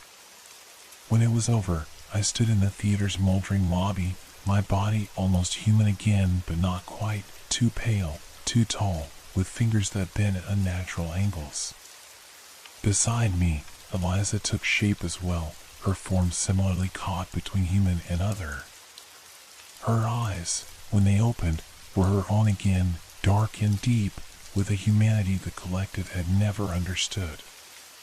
"You found me," she whispered, her voice hoarse. "I promised I would," I replied, the words strange in a throat that had not spoken in so long. Around us, the walls began to bulge and split. The collective had located us, and they were coming to reclaim what they considered theirs. We had minutes, perhaps seconds, before they would overwhelm us. "What now?" Eliza asked, her not quite human hand finding mine. I looked at the theater's entrance, where dawn light was just beginning to filter through broken windows. Outside lay Detroit, a city of secrets and shadows, of decay and rebirth. A city where things lived in the walls, watching and waiting. But also a city of humans, resilient, stubborn, unwilling to abandon their homes despite decades of hardship. Humans who might listen if we warned them. Humans who might fight alongside us if they knew the truth. Now, I said, pulling her toward the door, we find others like us. And we take back our city. Behind us, the walls burst open and the darkness poured forth. We ran through the streets of downtown Detroit, our not quite human bodies moving with a speed and grace that drew stares from early morning commuters.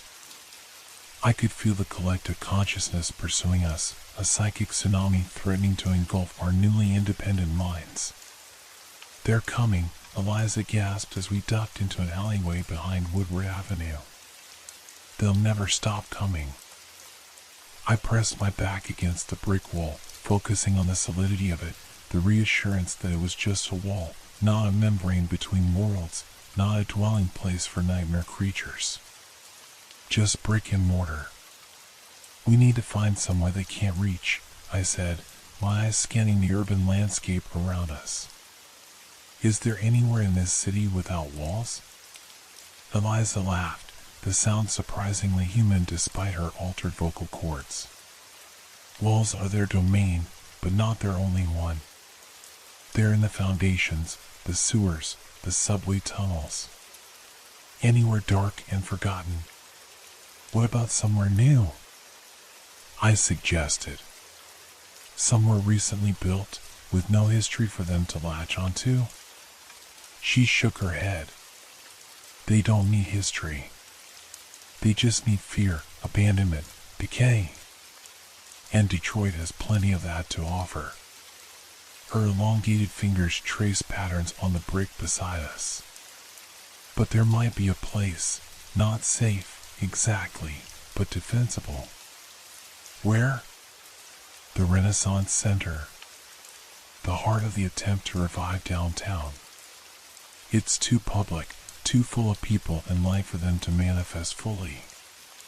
They can watch from the walls, but they can't emerge without being seen." It was a temporary solution at best, but it was something.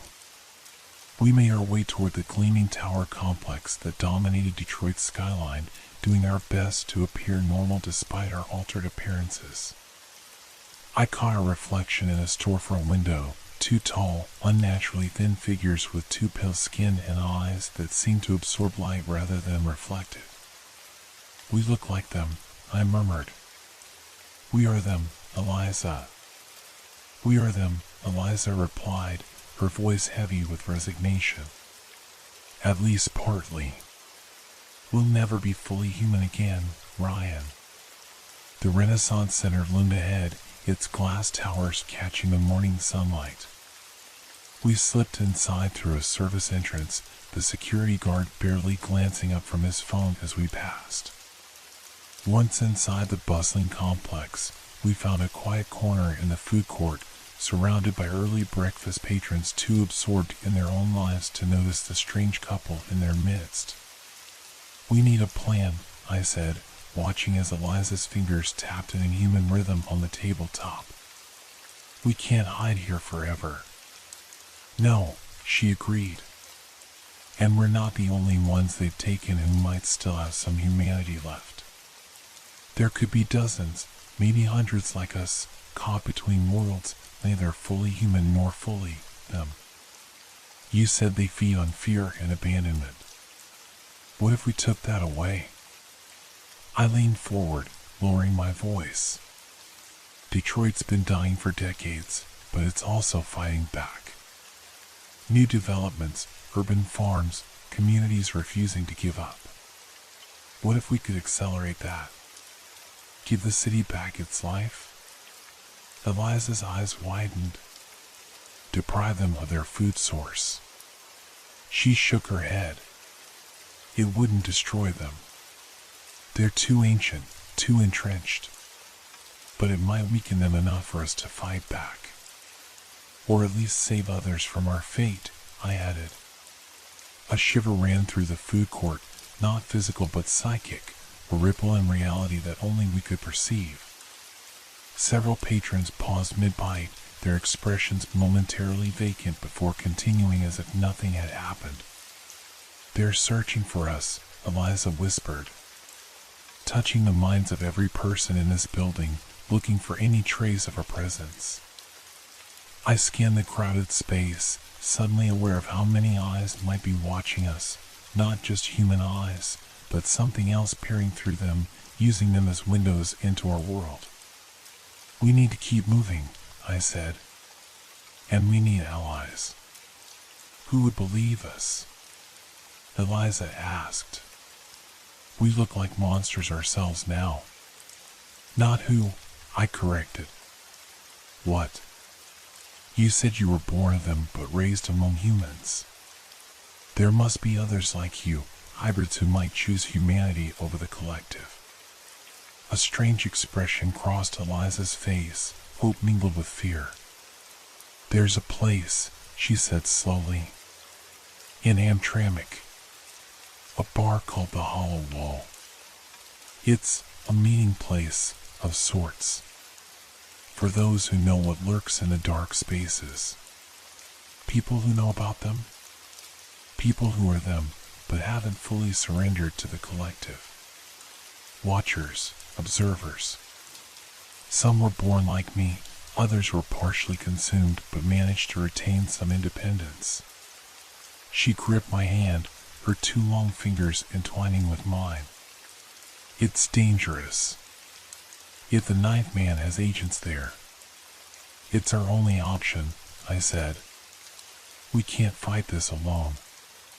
We left the Renaissance Center as casually as we'd entered, though I could feel the weight of invisible eyes following our every move. The streets seemed different now, not just concrete and asphalt, but a thin skin stretched over something alive and malevolent. Hamtramck was a short drive away, but neither of us had a car or money for public transportation. We walked, staying to main roads where the press of human activity would make it harder for the things in the walls to reach us. "Tell me about yourself," I said as we walked, partly to pass the time, partly because I realized how little I actually knew about the woman I'd fallen in love with. "The real you." Eliza was quiet for a long moment. "I don't know if there is a real me," she finally said. "I was born in 1989 in the basement of an abandoned house in Poletown. My mother was human, or had been, before they took her. My father..." She shuddered. "My father was one of them. Not in human form, but as they truly are. How is that even possible?" I asked, trying to comprehend the biology of such a union. "They don't reproduce like humans. It's more of an infection. A merging." Her voice grew distant. "My mother was already pregnant when they took her. They altered the fetus, me, creating something between worlds. When I was born, they took me from her and gave me to a human family they had influenced, a couple who believed they were adopting an orphan." "Your adoptive parents, did they know what you were?" "On some level, perhaps.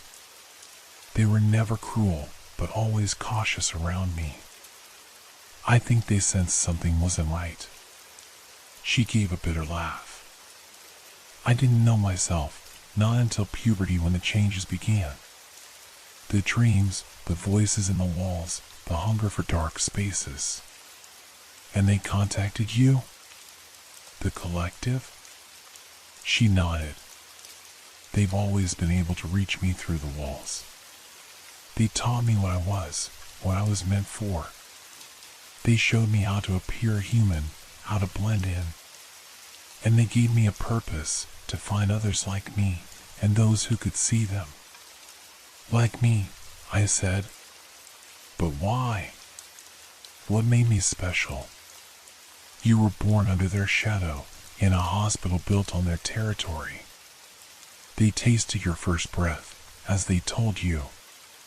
But more than that, you have the sight. The ability to perceive what others can't. Even before you saw them, you felt them, didn't you?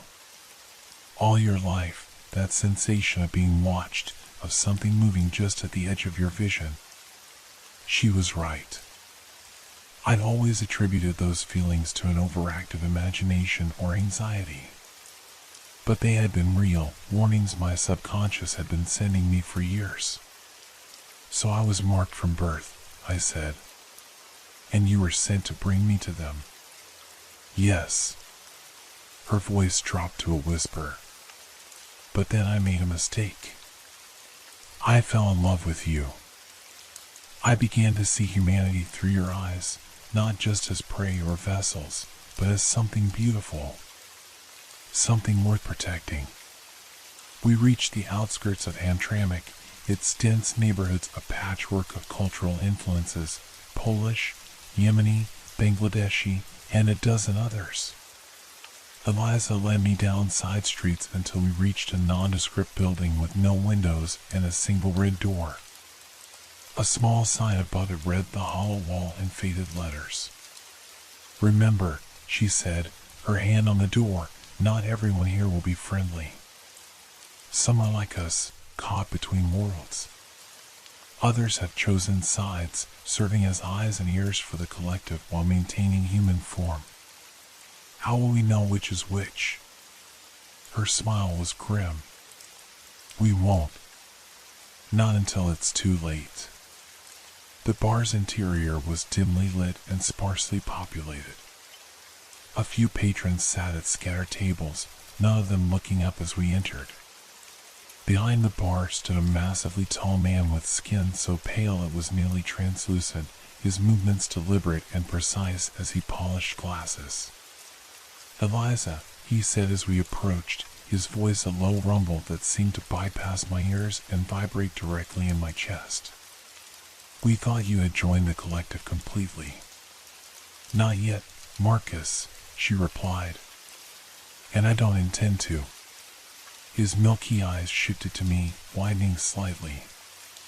You've brought a new one. Recently turned, by the look of him.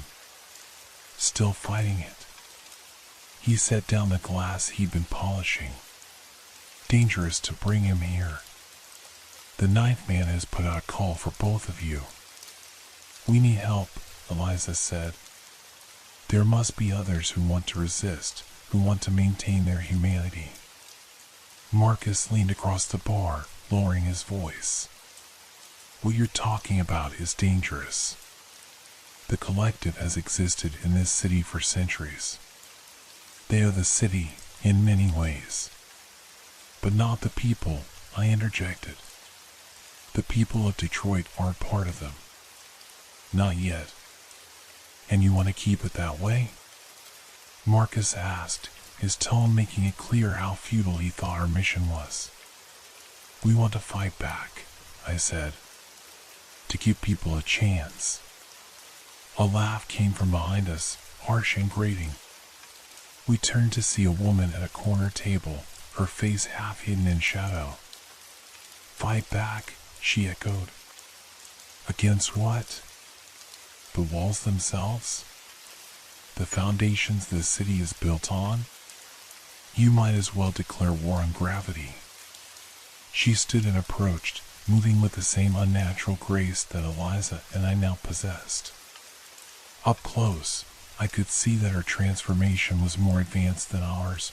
Her skin had a gray, mottled appearance, and her eyes were entirely black, like the Ninth Man's. Catherine, Eliza said, tension evident in her voice. I didn't expect to see you here. No, you wouldn't, the woman replied. Not after you betrayed us. The Ninth Man is very disappointed in you, Eliza. His favorite creation, gone rogue. Her black eyes shifted to me. And for what? This half-formed thing that still clings to its humanity? I felt a pressure building in my mind, Catherine attempting to force her way into my thoughts. I pushed back instinctively, drawing on whatever power the transformation had given me.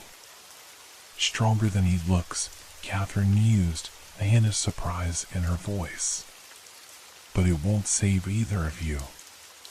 The collective is mobilizing. Tonight, they emerge in force. What do you mean?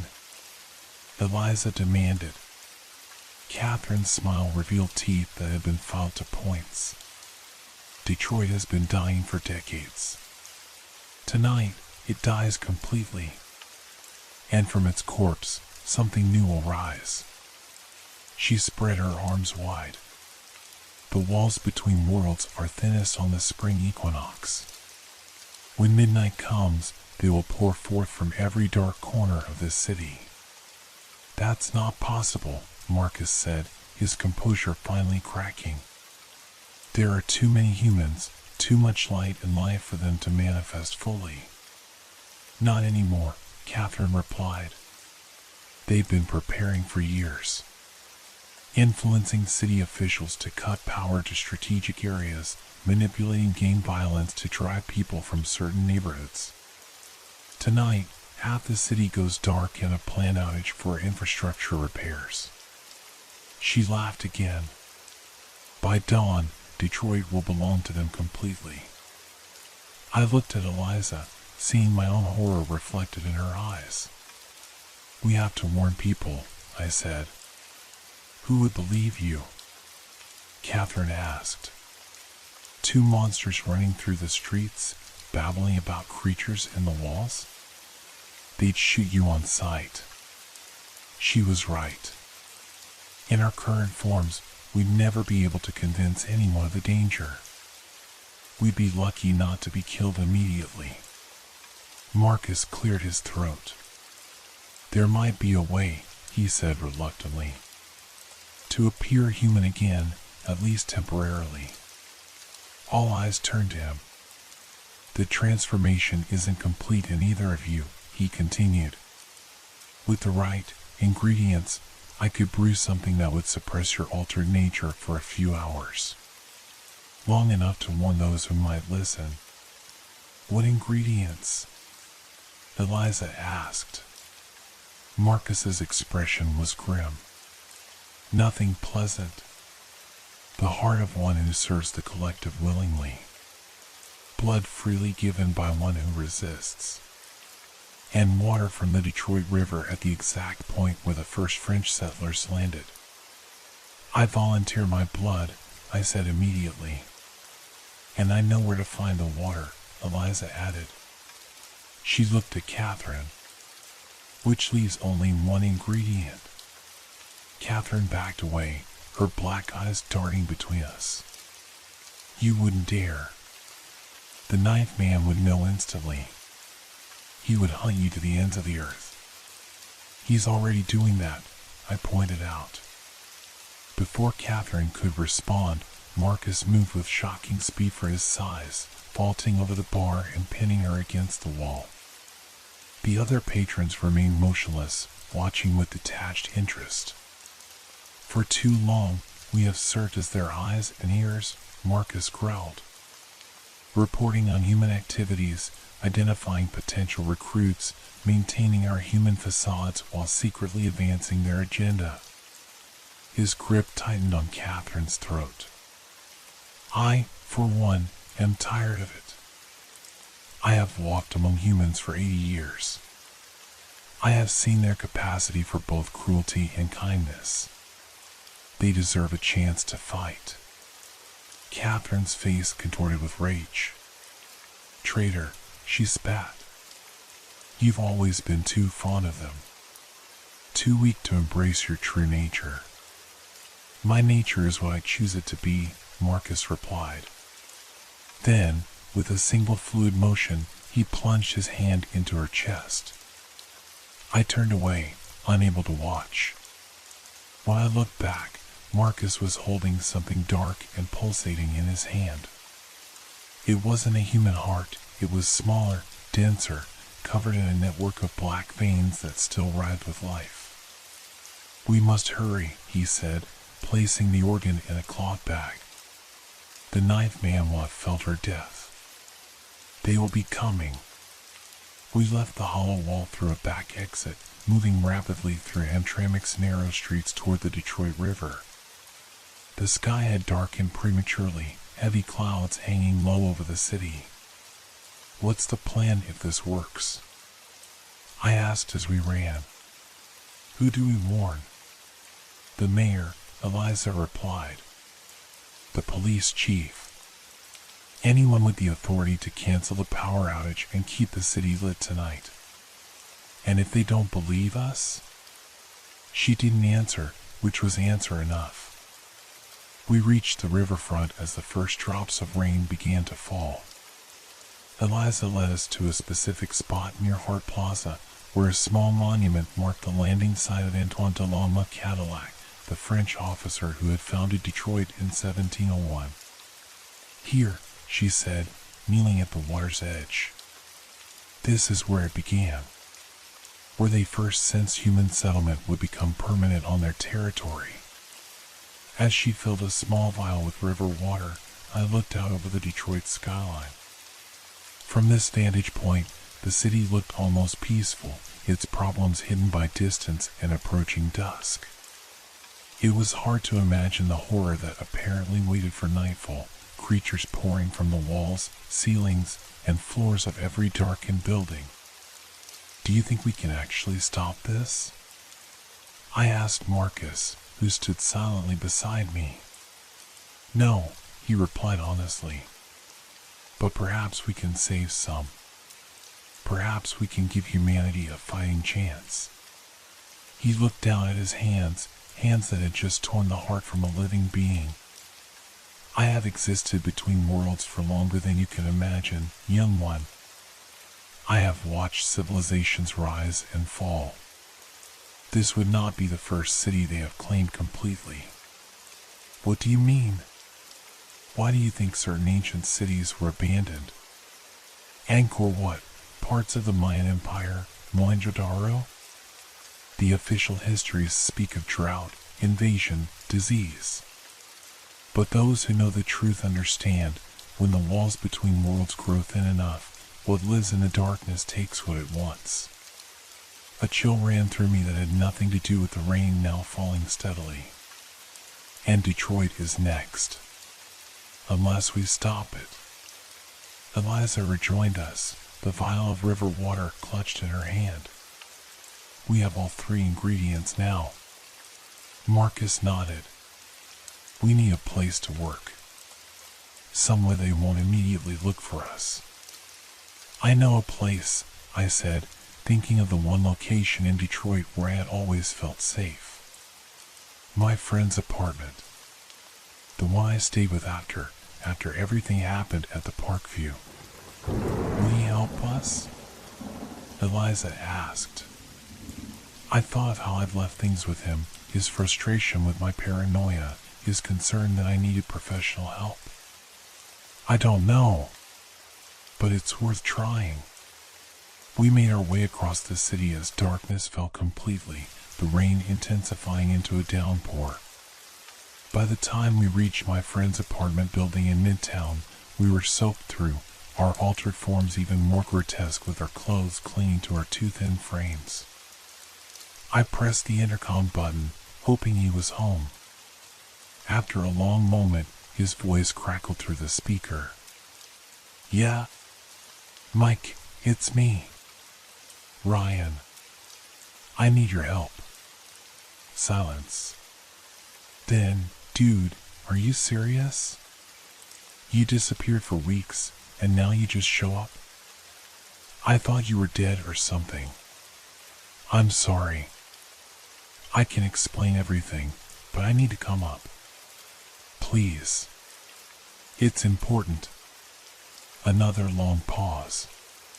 Fine. Whatever. It's apartment 301. You know that. The door buzzed, and we entered the building. As we climbed the stairs, I tried to formulate what I would say to Mike, how I could possibly explain what had happened to me, what was about to happen to the city. When he opened his door, his eyes widened in shock. "What the hell happened to you? You look..." He trailed off, apparently unable to find words for my transformation.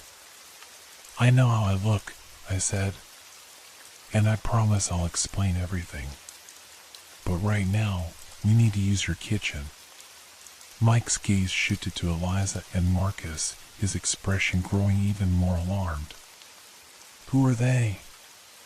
What's going on?" "Please," Eliza said, her voice as gentle and human as she could make it. "We're trying to save lives. Many lives." Something in her tone must have reached him, because he stepped aside, allowing us to enter. "You have 1 hour," he said. "Then I want all of you out of here."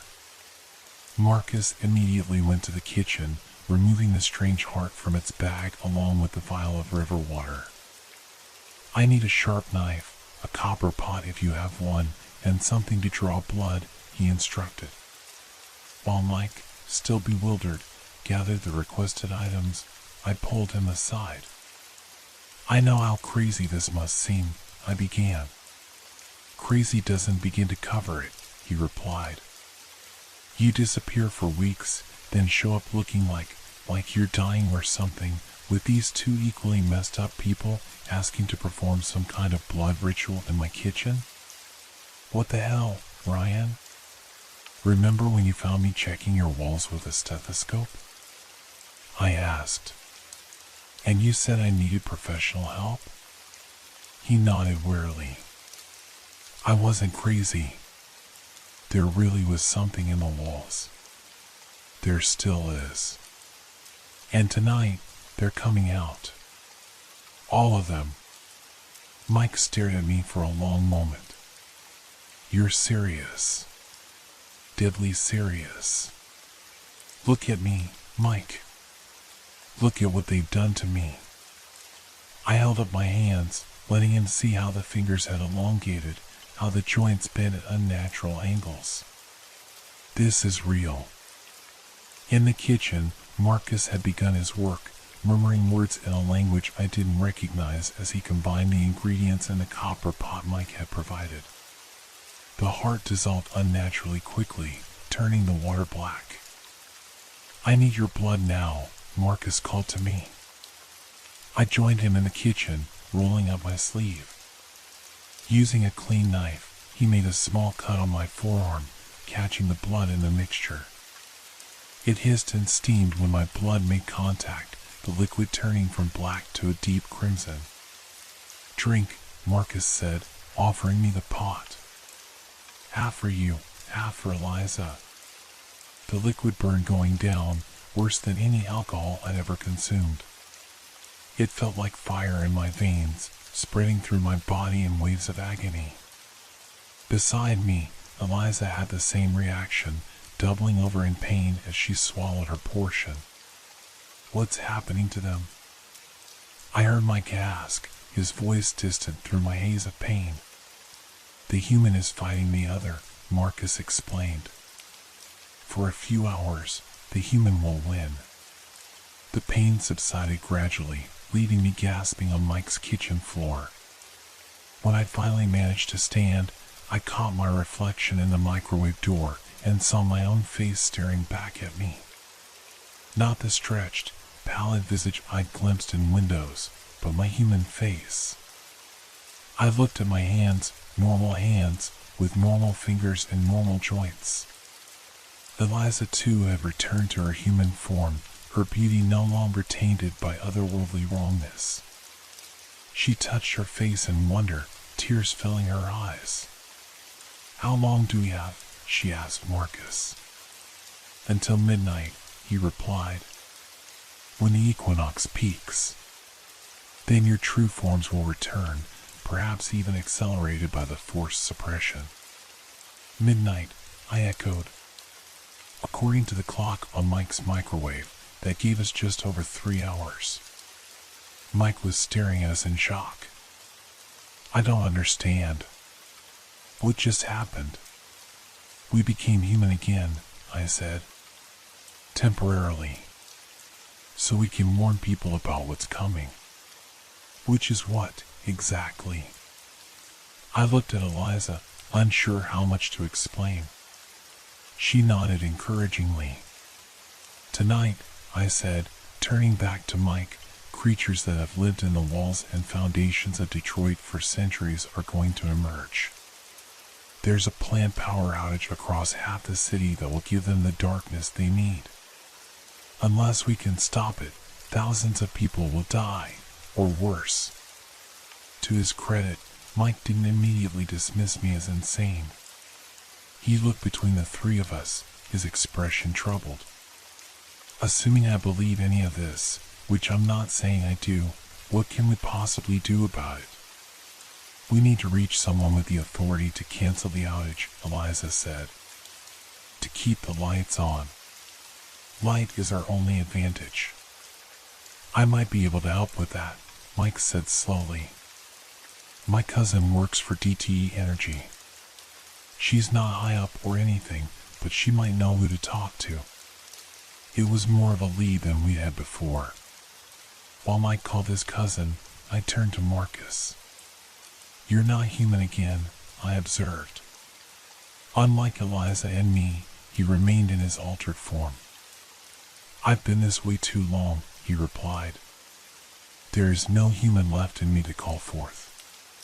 He moved toward the door. I cannot help you with the next part of your journey. I must return to the Hollow Wall to gather others who might fight on humanity's side when the time comes.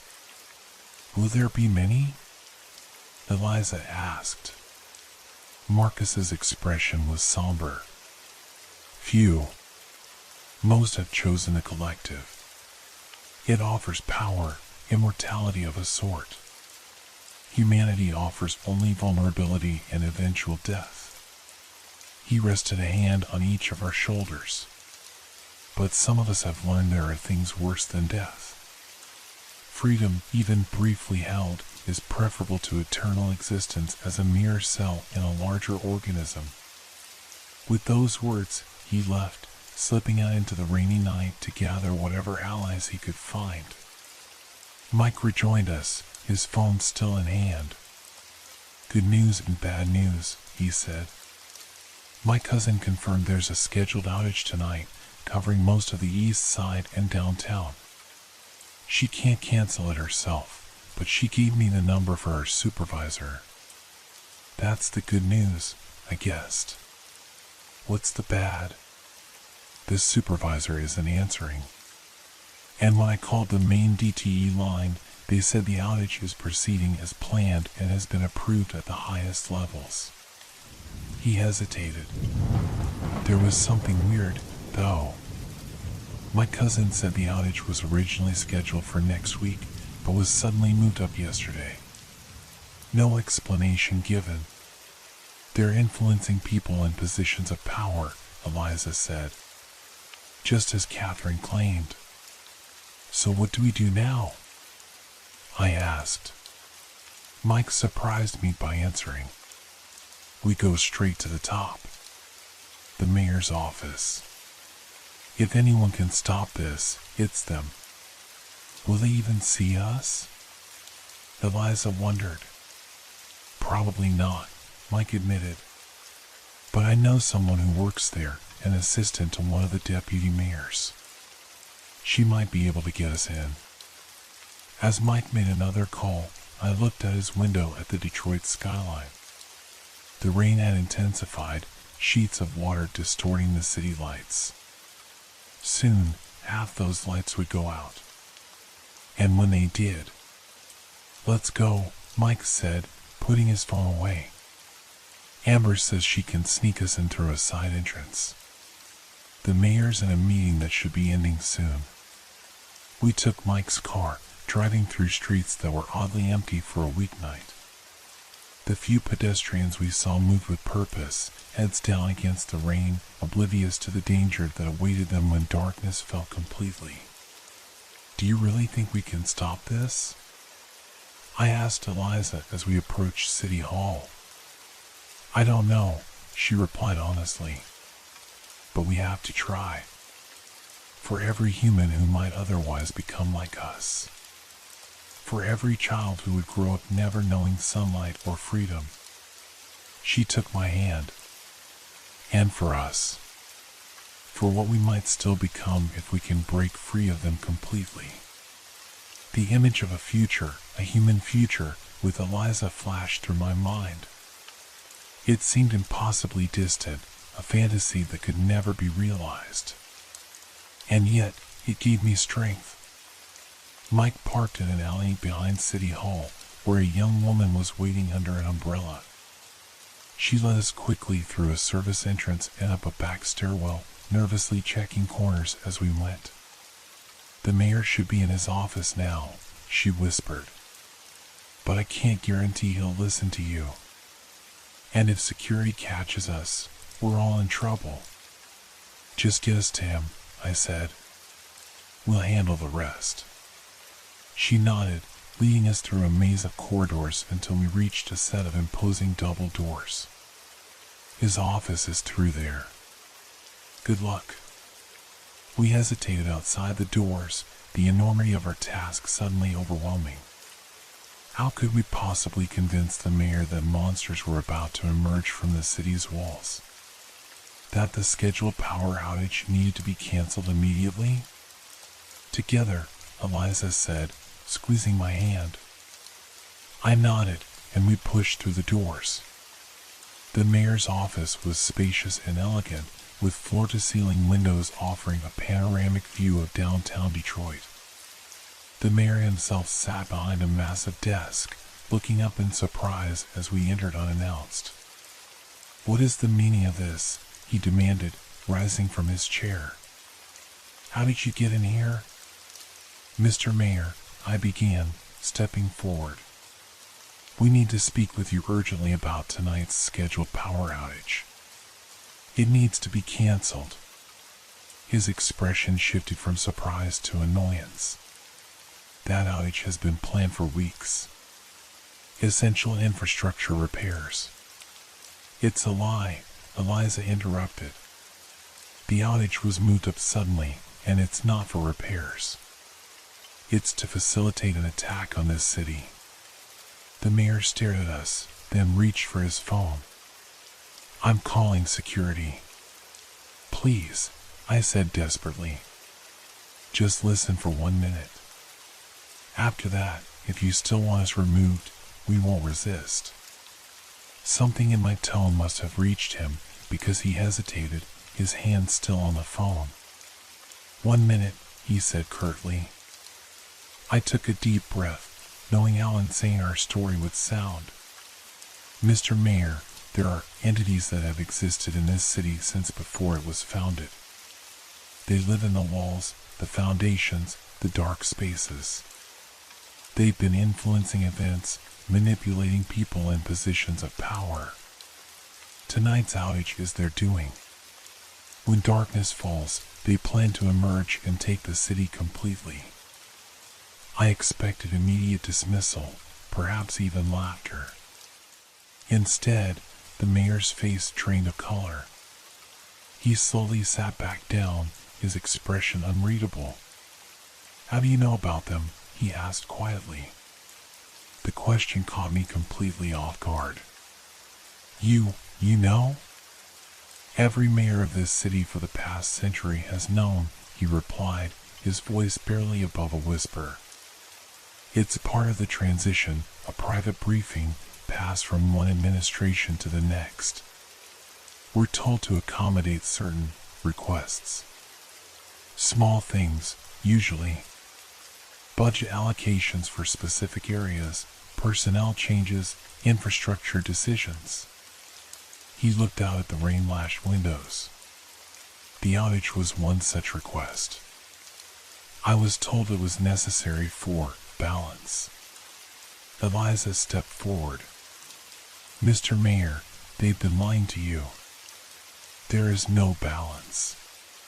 Tonight is when they plan to claim Detroit completely. They've done it before to other cities throughout history." The mayor's eyes narrowed. "Who are you? How do you know all this?" "Because we've seen them," I said. We've been inside their world. And right now, we're the only ones who can stop them. He studied us for a long moment, his expression conflicted. Even if I believed you completely, and I'm not saying I do, what can I possibly do? The outage is already programmed into the system. It begins in less than an hour. Override it, Mike said, speaking for the first time since we'd entered the office. You're the mayor.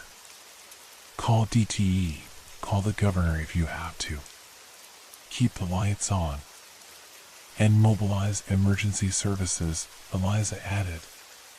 Get as many people off the streets as possible, especially in the areas scheduled for the outage. The mayor hesitated, clearly weighing his options. I could almost see the political calculations running through his mind, the risk of appearing foolish if nothing happened versus the potential catastrophe if we were right. If I do this, he said slowly, and nothing happens, it will be a massive embarrassment. Careers will end, mine included. And if you don't, I countered, and we're right, people will die. Thousands of them. Or worse. Worse? I gestured to myself and Eliza. We're only standing here looking human because of a temporary remedy.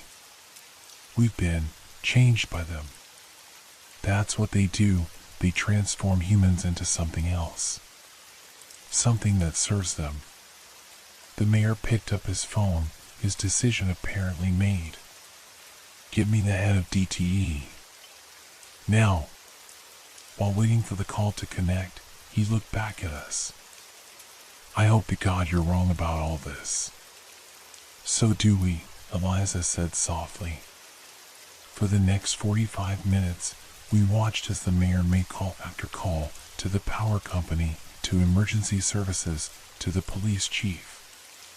Each conversation required careful framing. He couldn't exactly tell the truth about monsters in the walls. Instead, he cited credible terrorist threats targeting infrastructure during the planned outage. By 11:30, his efforts seemed to be bearing fruit. The outage had been postponed indefinitely, and police patrols were being increased throughout the scheduled blackout zones. The mayor looked exhausted but satisfied as he hung up his final call. It's done, he said. The lights stay on. Now, perhaps you can explain more about these entities. What they want, why they've chosen Detroit. Before I could answer, a sharp pain shot through my abdomen, doubling me over. Across the room, Eliza experienced the same, dropping to her knees with a gasp. What's happening? Mike asked, rushing to my side.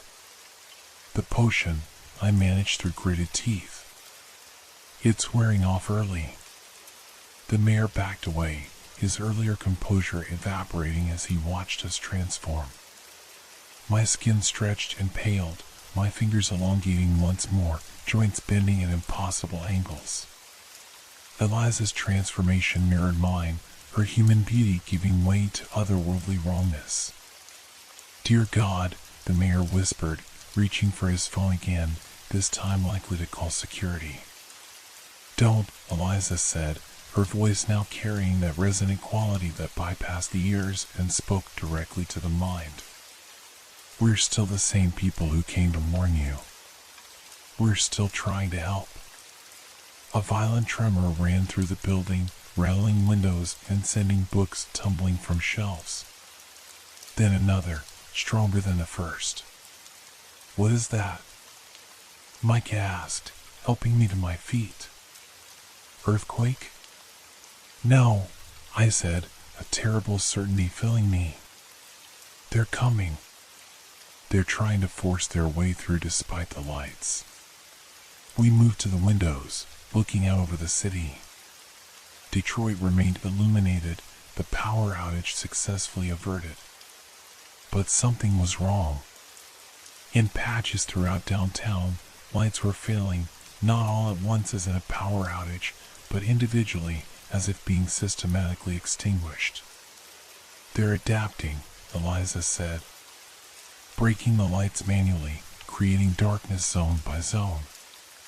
Another tremor shook the building, this one strong enough to crack the mayor's windows. From the streets below came the sound of car alarms and distant screams. We need to get somewhere safe, Mike said, looking to me for direction. I laughed bitterly. There is no safe. Not anymore. I turned to the mayor. You need to evacuate the city. Get as many people out as possible. Evacuate? The entire city? That's impossible, he protested. Then focus on the areas where the lights are failing, Eliza suggested. Start there, move outward. Use any excuse, gas leaks, structural failures, anything that will make people leave without causing panic. The mayor nodded, reaching again for his phone. But before he could dial, the lights in his office flickered and died, plunging us into darkness broken only by the dim glow of emergency lights. In that semi-darkness, the walls of the mayor's office began to bulge. They're here, I whispered. The wall behind the mayor's desk split open with a sound like tearing flesh. From within that gap emerged a figure I recognized immediately, the knife man, his black eyes gleaming with triumph, his bone knife held aloft. Did you really think you could stop us? He asked, his voice seeming to come from everywhere at once. We have waited centuries for this night. A few emergency lights will not deny us our prize. The mayor backed away in horror, finally confronted with the truth of what we had been trying to explain. What do you want? He stammered. Everything, the knife man replied simply. This city. Its people. Its future. He gestured with his free hand, and more gaps appeared in the walls, more figures emerging, some barely humanoid, others so alien in form that the mind rebelled at the sight of them. We have to get out of here, Mike urged, pulling at my arm. We have to warn people. But I stood my ground, a strange calm settling over me. No, I said. We fight. Here. Now. Eliza moved to my side, her altered hand finding mine. Together, she said. The knife man laughed, the sound like breaking glass. With what weapons? You are half-formed things, neither human nor truly one of us. What could you possibly do against the collective? This, I said, and reached deep within myself, to that place where humanity and otherness collided. I had been fighting the transformation, resisting the alien presence that had infiltrated my being. But what if, instead of fighting it, I embraced it while still holding tight to my human core? I focused on that duality and felt something surge within me, a power I hadn't known I possessed. Beside me, Eliza gasped, and I knew she was experiencing the same revelation. They made a mistake, she whispered. Creating beings like us, hybrids, with access to their power but human hearts to guide it. The knife man's triumphant expression faltered as a strange light began to emanate from our bodies, not the harsh fluorescence of human technology, but something more primal, a luminescence that seemed to flow from our very cells. Impossible, he hissed, raising his bone knife. You cannot control the collective's gifts without surrendering to it. You're wrong, I replied, my voice stronger now, resonating with that same otherworldly quality as his. Humanity isn't weakness. It's our strength. I raised my hand, and the light surrounding me intensified, pushing back the creatures emerging from the walls. They recoiled, their formless bodies writhing in what might have been pain. The mayor and Mike had retreated to the corner of the room, watching in disbelief as Eliza and I stood against the tide of darkness. Eliza's light had joined with mine, creating a barrier between the human world and the nightmare realm trying to break through. The knife man snarled and lunged forward, his blade aimed at my heart. I caught his wrist, surprised by my own strength. We struggled, locked together in a contest of wills as much as physical power. "You cannot save this city," he growled. "It has been dying for decades. We are simply claiming what is already ours." "No," I countered. "Detroit isn't dying. It's changing, evolving. People here don't give up. They rebuild, they adapt. Just like Eliza and I have adapted." With a surge of that strange new power, I pushed him back, his bone knife clattering to the floor. Eliza quickly kicked it away, sending it spinning under the mayor's desk. Throughout the building, throughout the city, I could feel others like us, hybrids who had chosen humanity over the collective. Marcus had found allies after all. They were fighting back, pushing against the darkness, reclaiming territory inch by inch. The knife man stumbled, his confidence visibly shaken. "This changes nothing," he insisted. "We are ancient. We are patient. If not tonight, then another night. If not this year, then another decade. We will have this city." "Perhaps," Eliza conceded, "but not while we stand." She reached out her hand, not toward the knife man, but toward the wall behind him, the tear between worlds from which he had emerged. I understood immediately what she intended and added my power to hers. Together, we began to close the breach, forcing the edges together like sealing a wound. The knife man howled in rage and desperation, lunging for the closing gap, but Mike, brave, human Mike, tackled him from behind, buying us the seconds we needed. The breach sealed with a sound like a thunderclap, cutting off the knife man from his source of power. The other creatures that had entered screeched in alien voices as they were similarly isolated, their connections to the collective severed. "What did you do?" the knife man demanded, his voice noticeably weaker. "We've quarantined you," I explained. "Cut you off from the hive mind.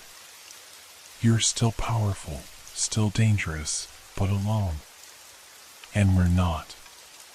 Throughout the city, I could feel the same process repeating, breaches closing, connections severed. The collective was being pushed back, forced to retreat to its age-old hiding places in the walls and foundations. The mayor found his voice at last. "Is it over?" he asked cautiously. "No," Eliza replied honestly. "It's just beginning. They'll try again, maybe not tonight, maybe not for years. But they'll try. Then we'll be ready," I said. "We'll establish a network, humans and hybrids working together. We'll identify weak points in the city, places where the barriers between worlds are thinnest, and strengthen them." The knife man laughed weakly from where Mike still held him pinned. "You speak as if you have a future. Look at yourselves. You're changing, becoming like us. In days, perhaps hours, your transformation will be complete." I exchanged glances with Eliza, seeing my own defiance mirrored in her eyes. "Then we'll find a way to stop it," I said. "Or to control it. Either way, we remain and we're our core. That you can never take." Dawn found us on the roof of the Renaissance Center, watching as the city slowly awakened, oblivious to how close it had come to annihilation. Emergency services were still dealing with what they believed to be isolated incidents of structural damage and power failures. The official story, gas line explosions, was already being reported on morning news programs. The knife man and his lieutenants had been contained, with Marcus and his allies serving as their jailers in a hastily established holding area beneath the hollow wall. It wasn't a permanent solution, but it would give us time to develop better options. Our transformations had indeed accelerated after the battle, our bodies becoming even less human. Yet strangely, I had never felt more connected to my humanity. It wasn't about physical form, I realized, but about choice, about what we valued and what we fought for. What happens now? Mike asked, joining us at the edge of the roof. He had proven remarkably adaptable, transitioning from disbelief to acceptance to active participation in a matter of hours. We build, Eliza said simply. A network, a community. Humans who know the truth, hybrids who choose humanity. Together, we protect the city. And beyond Detroit, he asked, are there other cities at risk? I nodded. Almost certainly. Anywhere with a long history of despair and abandonment. But also anywhere with a fighting spirit that refuses to surrender. As the sun rose fully over the horizon, bathing Detroit in golden light, I felt a strange sense of hope. The city had survived, scarred, wounded, but still standing. Much like Eliza and myself. There's something beautiful about it all, isn't there? Eliza mused, her transformed hand finding mine. This city, these people, resilient despite everything. Maybe that's what the collective can never understand. Survival isn't just about adaptation, I agreed. It's about holding on to what matters, even as everything else changes. Below us, Detroit continued to awaken, traffic beginning to flow, people emerging to start their days. They moved through a city that held secrets in its walls, dangers in its shadows, but also protectors they would never know existed. We were neither fully human nor entirely other, caught between worlds, belonging to both and neither. But in that liminal space, we had found our purpose. Our city needed us. And for now, that was enough. Ready? Eliza asked, turning away from the view. I took one last look at the skyline, at the city I had always called home and now understood in ways I never could have imagined. Ready?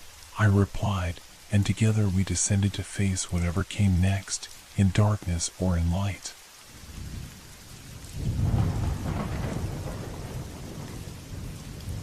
What secrets do we inherit along with family heirlooms? The weight of the ornate wooden box in my hands felt heavier than its actual size would suggest.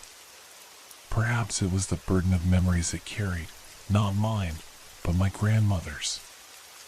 I traced my fingers over the intricate carvings of roses and vines that adorned its mahogany surface, feeling the worn spots where her fingers had done the same countless times before.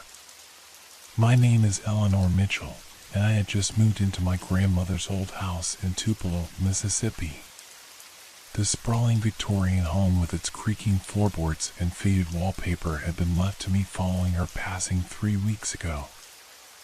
I hadn't planned on leaving my apartment in Jackson, but something about the house called to me. Maybe it was the childhood summers I'd spent here, or maybe it was something else entirely. The music box sat on my nightstand, its mechanism long broken according to the lawyer who had handled the will. Just a keepsake, he had said with a dismissive wave. Your grandmother was quite attached to it. I remembered the box from my childhood visits, though I couldn't recall ever hearing it play. That first night in the house, I was restless. The unfamiliar creaks and groans of the old structure kept me tossing and turning. The bedroom felt both familiar and strange, the same room I had slept in during those summer visits, but now emptied of my grandmother's presence. In its place was something I couldn't quite identify, a heaviness in the air that made the hairs on my arms stand on end. I glanced at the digital clock on my nightstand, 1:58 a.m. My eyelids were just growing heavy when I heard it, a soft clicking sound, like gears turning. I sat up, searching for the source in the dim moonlight filtering through the lace curtains. The music box lid was slowly rising. A haunting melody filled the room, notes tinkling in a sequence that sounded vaguely familiar yet utterly foreign.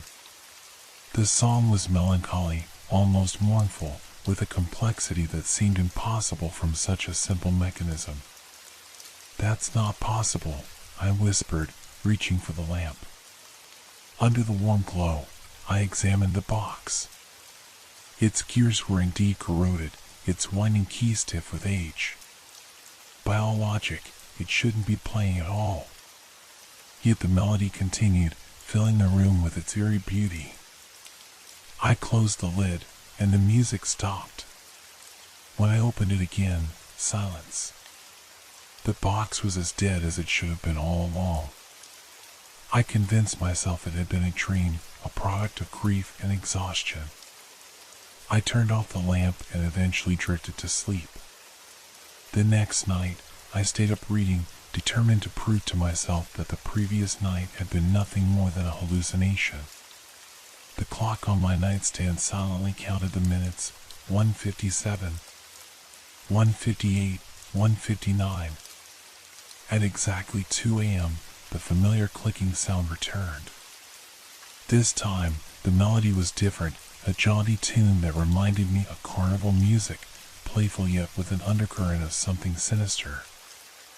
I wasn't dreaming.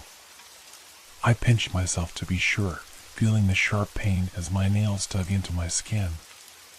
The music continued for exactly 3 minutes before abruptly stopping.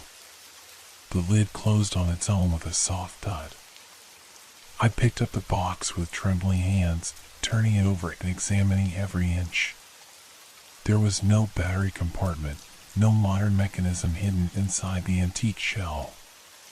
Just broken gears and a small, faded photograph I hadn't noticed before, tucked into a corner of the velvet lining. I carefully extracted it.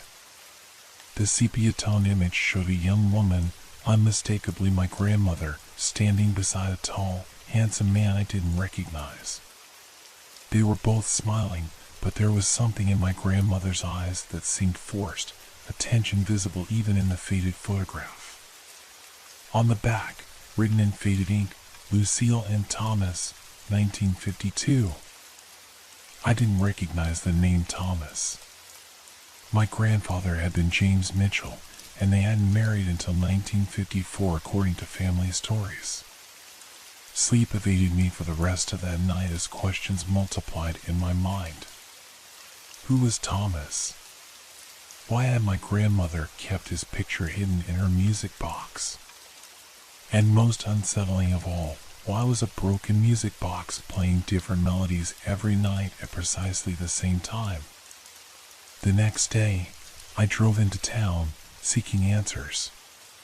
The local historical society was housed in a small brick building just off the town square. Inside, the air was cool and smelled of old books and furniture polish. A woman in her 70s looked up from a desk cluttered with papers. "Can I help you?" she asked, adjusting her glasses. "I hope so," I replied. "I'm Eleanor Mitchell, Lucille Mitchell's granddaughter." Recognition flickered across her face. "Oh, Lucille's granddaughter. I'm Margaret Wells. Your grandmother and I were friends for many years." Her smile faltered slightly. I was sorry to hear of her passing. I thanked her for her condolences, then explained about the music box and showed her the photograph. Margaret's fingers trembled slightly as she held the picture. "Thomas Blackburn," she said softly. "I haven't heard that name in decades." "Who was he?" Margaret glanced around, but we were alone in the room. "Thomas was a musician, played piano at the dance hall that used to be on River Street. He and your grandmother were involved before she met your grandfather." She paused. "It ended badly." "How badly?" "There was an accident. Thomas was found drowned in the river. Some said it wasn't an accident at all. Her voice dropped to a whisper. Some said Lucille had something to do with it. My throat went dry. That's ridiculous. My grandmother wouldn't. Of course not, Margaret interrupted, handing the photograph back. Just small-town gossip. But Lucille was never quite the same afterward. That's when the rumors about the box started. What rumors? That it played by itself. That Thomas's spirit was somehow trapped inside it. Margaret forced a laugh. Silly superstitions, of course. But I could see in her eyes that she didn't think it was silly at all. As I drove home, the afternoon sun began to set, casting long shadows across the road.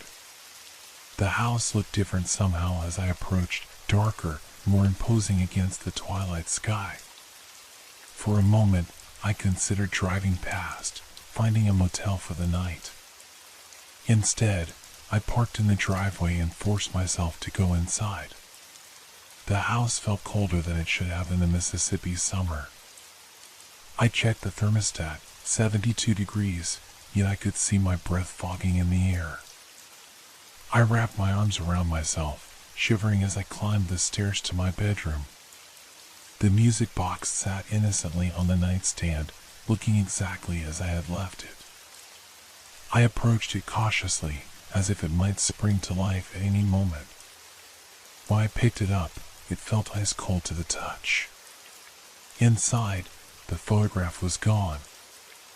I searched frantically, emptying my purse, checking my pockets, looking under the bed and nightstand. The photograph had vanished. Had I left it at the Historical Society? A quick call to Margaret confirmed I hadn't. As night fell, I found myself growing increasingly uneasy. Every creak of the house, every whisper of wind through the trees outside, set my nerves on edge. I tried to distract myself with television, with reading, with anything that would keep my mind off the approaching hour of 2. At midnight, I finally gave in to exhaustion and crawled into bed, keeping one eye on the music box and one on the clock. 12:30 a.m. 1 a.m. 1:30 a.m. At 1:55 a.m., I heard footsteps in the hallway outside my bedroom door. Heavy, deliberate steps that made the floorboards groan in protest. They stopped just outside my door. I lay frozen, my breath caught in my throat as the doorknob slowly began to turn. Then, everything went still. The digital clock on my nightstand flickered, 2 a.m. The music box burst into life, its lid flying open with such force that it slammed against the back of the box. The melody that poured out was no longer beautiful but discordant and frantic, like someone pounding on piano keys in a rage. And beneath the music, barely audible, I heard a man's voice whispering, "Lucille, you promised forever." The temperature in the room plummeted. My breath came in visible puffs of condensation. The whispers grew louder, more insistent, no longer coming from the box, but seemingly from every corner of the room. "You promised. You lied." The bedroom door flew open, slamming against the wall with a crash that should have woken the entire neighborhood. But no help would come. I was alone in this house, alone with whatever had awakened. In the doorway stood a tall figure, little more than a shadow except for the gleaming hatred in its eyes. Water dripped from its form, pooling on the hardwood floor. "You're not Lucille," it said, its voice like stones grinding together. I couldn't scream. I couldn't move. I could only watch as the figure took one step into the room, then another, leaving wet footprints that evaporated into mist. But her blood runs in your veins. The music box played faster, more chaotically, as if reflecting the spirit's growing rage. "Thomas," I managed to whisper, my voice cracking. "Thomas Blackburn." The figure paused, tilting its head as if surprised I knew its name. She killed you, I continued, the pieces falling into place. And you've been trapped in that box ever since. A terrible smile spread across the shadowy face. Not trapped. Waiting. For her. For justice. She's gone, I said. My grandmother is dead. The figure's smile faltered. Dead? No. She can't be. It looked around frantically, as if expecting to find my grandmother hiding somewhere in the room. I haven't finished with her yet. The music box abruptly stopped playing, plunging the room into silence so complete I could hear my own heartbeat thundering in my ears. The figure of Thomas seemed to waver, like heat rising from pavement. She promised me forever, he whispered, his voice now tinged with something like grief. She promised, and then she took my life. Why? I asked, finding courage from somewhere deep within. Why did she kill you? The ghost's form solidified slightly, and for a moment I could see him more clearly, a handsome man in his 30s, wearing clothes from another era, his features twisted with pain and rage. Because I found out what she was, he replied. What lurked beneath her beauty. From downstairs came the sound of breaking glass, followed by footsteps, different from Thomas's, lighter but somehow more menacing. Thomas's head snapped toward the door, his expression changing from rage to fear. She's not dead, he whispered. She's never dead. The footsteps grew closer, climbing the stairs with deliberate slowness. Run, Thomas said, his ghostly form beginning to dissolve. If her blood runs in your veins, you might still be saved. But if her soul does too... His voice faded as his form dispersed like mist. The music box's lid snapped shut just as another figure appeared in the doorway, a woman's silhouette, painfully familiar yet horribly wrong, like a beloved photograph distorted by water damage. Grandmother? I whispered. The figure stepped into the moonlight, and I saw her face, my grandmother's face as I remembered it from childhood, but with eyes that reflected no light, no soul, no humanity. Eleanor, she said, her voice exactly as I remembered yet somehow hollow. My dear girl, how you've grown. I scrambled backward on the bed until my back pressed against the headboard. You're dead, I said. We buried you. She smiled, and her teeth gleamed too white, too sharp in the moonlight. Did you really think a little thing like death would keep me from what's mine? She glanced at the music box. I see you found Thomas. He always was troublesome, even in death. What are you? I asked, my voice barely audible. My grandmother, or the thing wearing her face, tilted her head. I'm family, dear. Just like you. She moved closer, her movements too fluid, too perfect. And family shares everything, even secrets. Even power. She reached out one pale hand toward me. It's time you learn what it means to be a mature woman. I lunged for the music box, clutching it to my chest as I rolled off the opposite side of the bed. Thomas said you killed him, I accused, putting the bed between us. He said he found out what you were. She laughed, a sound like wind through dead leaves. Thomas discovered only a fraction of the truth, and it drove him mad with fear. Her smile faded. Men always fear what they cannot control. What truth? I demanded, my back now against the window. What are you? The question, Eleanor, is what are we? She gestured to herself, then to me. Why do you think I left you this house? This box? There is power in our bloodline, power that stretches back centuries. Outside, thunder rumbled as storm clouds gathered, obscuring the moon and plunging the room into deeper darkness. Lightning flashed, briefly illuminating my grandmother's face, no longer human but something ancient and terrible. The music box is a gateway, she continued, moving around the bed toward me. And the time has come for you to step through it. I felt the cool glass of the window against my back, heard the intensifying storm outside. My grandmother was between me and the door. There was nowhere to run.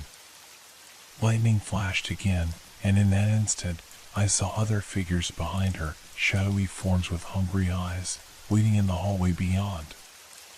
Your inheritance is so much more than this house, Eleanor, my grandmother said, now close enough that I could smell the grave soil scent of her. It's time to claim it. Her hand shot out, fingers wrapping around my wrist with impossible strength. And as her cold touch sent ice through my veins, the music box in my hands began to play a new melody, a song of blood and power and terrible, ancient secrets. My grandmother's grip was like iron, her fingers digging into my flesh with inhuman strength. The music box between us played faster, its melody becoming frantic and dissonant. Let go! I screamed, yanking my arm back with all my strength. To my surprise, her grip broke, sending me stumbling backward against the window. The old glass cracked under my weight, spiderwebbing outward from the point of impact.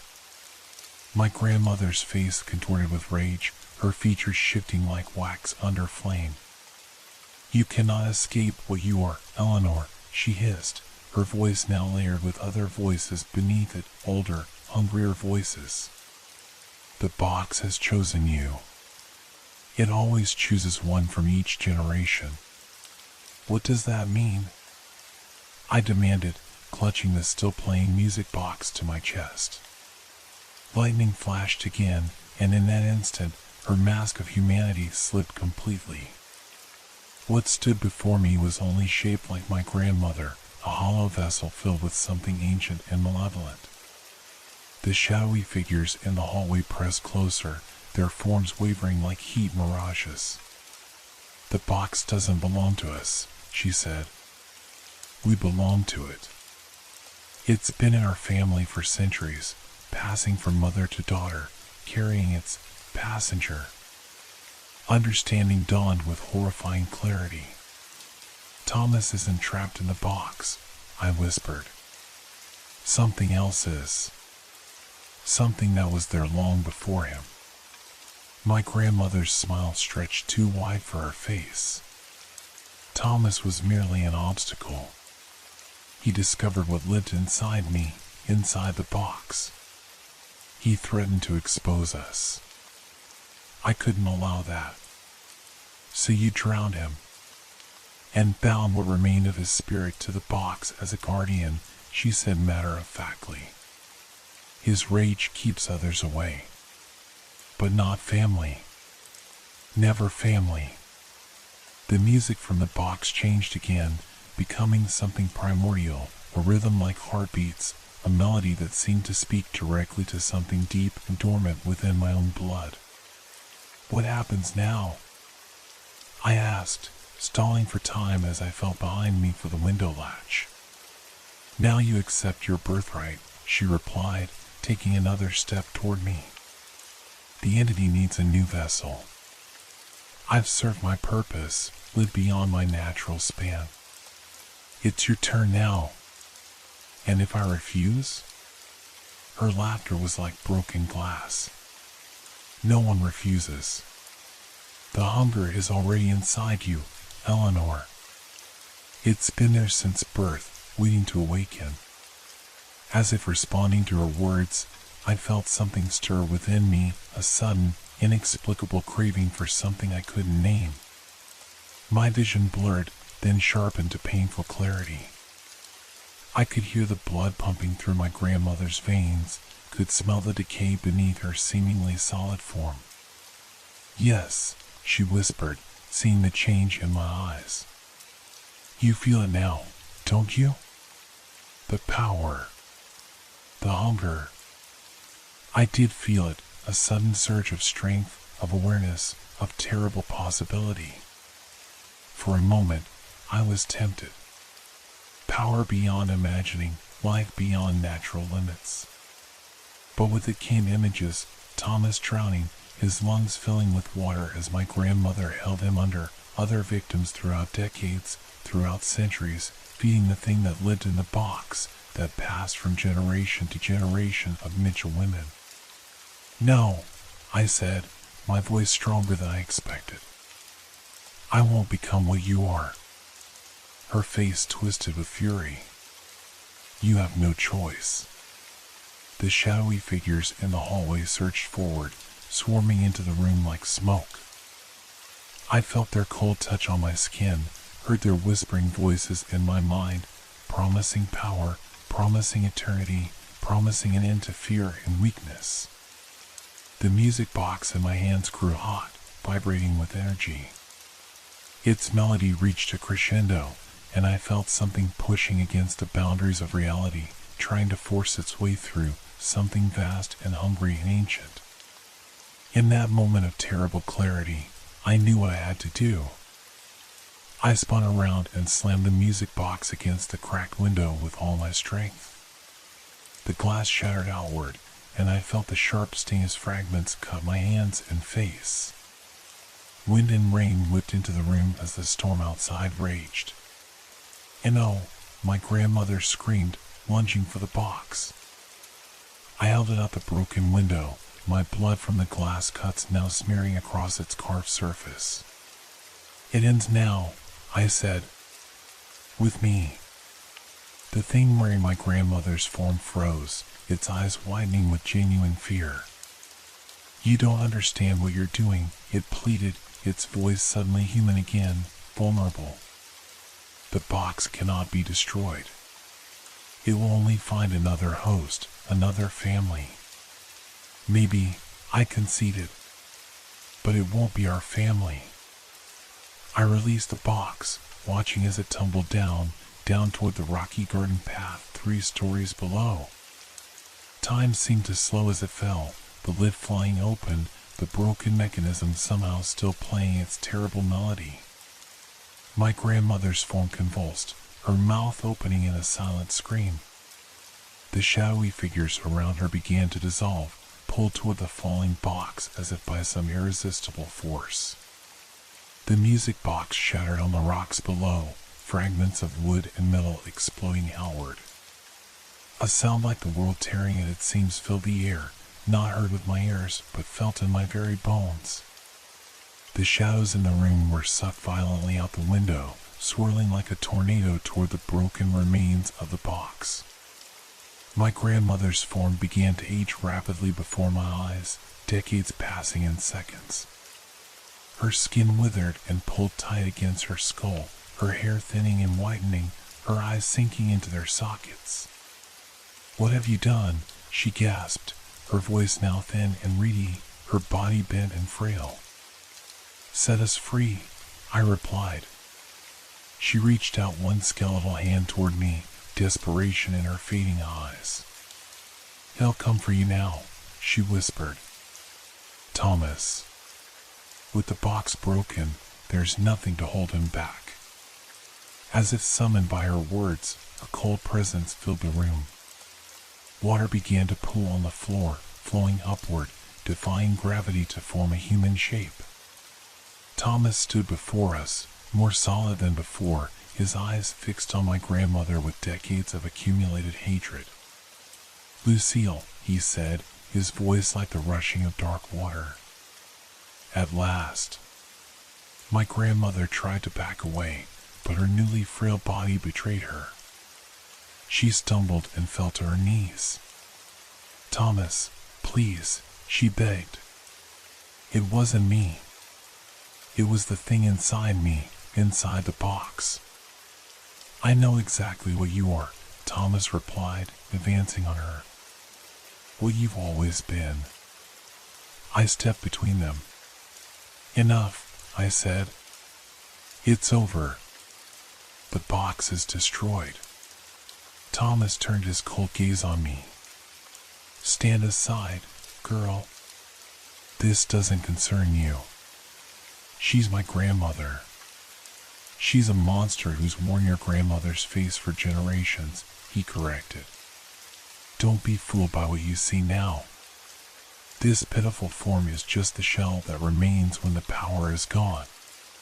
Behind me, my grandmother began to laugh, a dry, rattling sound like dead leaves scraping across pavement. He's right, Eleanor, she said.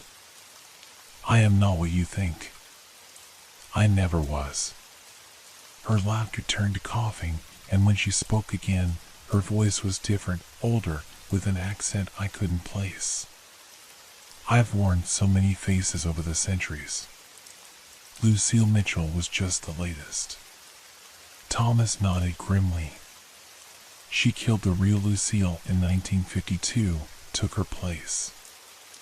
I discovered the truth, and for that, she murdered me. I looked back at the withered woman on the floor, seeing her with new eyes. Not my grandmother at all, but something that had stolen her identity, her life. Who are you really? I asked. Her smile revealed teeth that were still too sharp, too predatory for her human facade.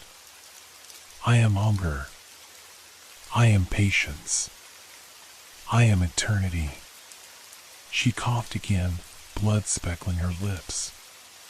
And though you've destroyed my vessel, child, you cannot destroy me entirely. From outside, from the shattered remains of the music box in the garden below, came a high, thin whine, like the sound of a blade being drawn across crystal. The broken pieces began to vibrate, to move, slowly drawing together.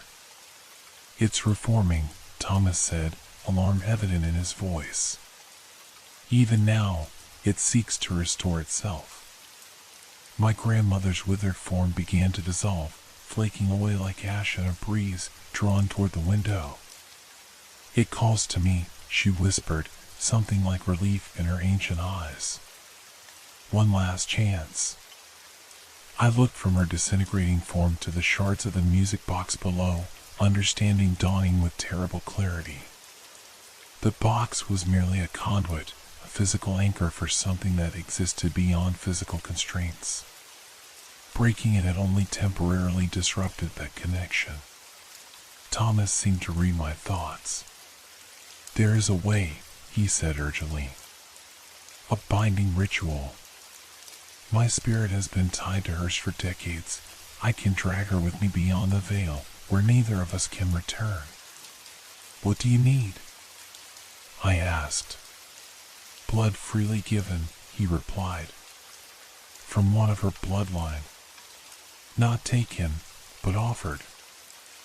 I looked at my hands, already cut and bleeding from the broken window glass. Will this do? He shook his head. It must be given with intent, with purpose. My grandmother's form was almost completely gone, particles of her being drawn out the window toward the reforming music box. Her voice came as if from a great distance. Don't be a fool, Eleanor. Join with me instead. We could be magnificent together. I turned to Thomas. Tell me what to do. Your blood, offered with the phrase, what was bound in hatred, let it now be bound in peace. What was chained to earth, let it now be freed. By my blood, by my will, by my mercy. Outside, lightning split the sky, illuminating the garden where the shards of the music box had nearly reassembled themselves. The air in the room grew thick and charged, making it difficult to breathe. I picked up a sharp sliver of glass from the broken window. Without hesitation, I drew it across my palm, deeper than the superficial cuts already there. Blood welled up, bright red in the stormlit darkness. What was bound in hatred, let it now be bound in peace, I began, holding my bleeding hand out toward Thomas. What was chained to earth, let it now be freed. By my blood, by my will, by my mercy. Thomas reached out, his cold, spectral hand passing through mine, not touching, but connecting on some level beyond physical reality. I gasped as I shot up my arm into my chest, stealing my breath. A scream of rage and denial tore through the air as my grandmother's remaining essence was yanked back into the room, drawn toward us by some invisible force. And oh, she howled, her voice no longer human at all but a chorus of hungry, ancient voices. She is mine. The box is mine. Thomas's form began to glow with an eerie blue light. Not anymore, he said simply. A vortex of energy formed between us, pulling at my grandmother's essence, pulling at Thomas, pulling at something deep within me as well, something that had lain dormant in my blood, waiting to awaken. For a moment, I felt it, the hunger, the power, the terrible longing for eternity that had driven my ancestor to surrender to the thing in the box. It called to me, promising everything, demanding only submission in return. I closed my eyes, focusing on the sensation of Thomas's presence, cold but clean, like spring water. By my blood, by my will, by my mercy, I repeated, putting every ounce of my strength into the words.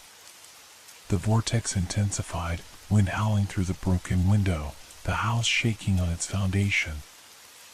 I heard my false grandmother's screams fade, felt Thomas's presence growing dimmer, the cold in my chest receding. When I opened my eyes, they were gone. The room was still, the only sound the diminishing storm outside and my own ragged breathing. Below in the garden, the shards of the music box lay scattered once more, lifeless and ordinary in the rain. I collapsed to my knees, exhaustion washing over me in waves. It was over. Whatever had inhabited that box for centuries, whatever had worn my grandmother's face, whatever had murdered Thomas and countless others over the ages, it was gone. But as dawn began to lighten the sky, bringing with it the chirping of birds and the mundane sounds of a world continuing on, unchanged, I couldn't shake the feeling that something profound had happened within me. The dormant thing in my blood had stirred, if only briefly. The potential was there, awakened by proximity to ancient power. I bandaged my bleeding hand and began packing my things. I couldn't stay in this house, not after what had happened. But as I placed the last of my clothes in my suitcase, I heard it, faint but unmistakable. The tinkling notes of a music box. I froze, listening intently. The sound wasn't coming from the garden where the shattered box lay. It was coming from inside me. In the bathroom mirror, my reflection stared back at me, familiar yet somehow altered. For just an instant, my eyes reflected no light, just like the thing that had worn my grandmother's face. I blinked, and my reflection was normal again. But the music lingered, playing softly at the very edge of hearing. A warning? A promise? Or perhaps just a reminder that some legacies can never truly be escaped. As I left the house, carrying nothing but my suitcase and the weight of newfound knowledge, I couldn't help but wonder, had I truly ended the cycle?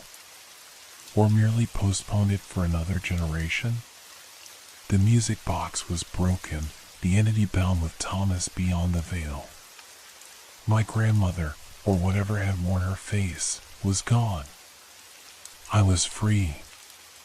Wasn't I? But as I drove away from Tupelo, heading toward an uncertain future, I caught myself humming a melody I'd never heard before, the song that had played from the music box that very first night. And in the rearview mirror, just for a moment, I thought I saw a shadow in the back seat, watching me with patient, hungry eyes. Some inheritances, it seems, cannot be refused. What secrets do we inherit along with family heirlooms? Perhaps some questions are better left unanswered.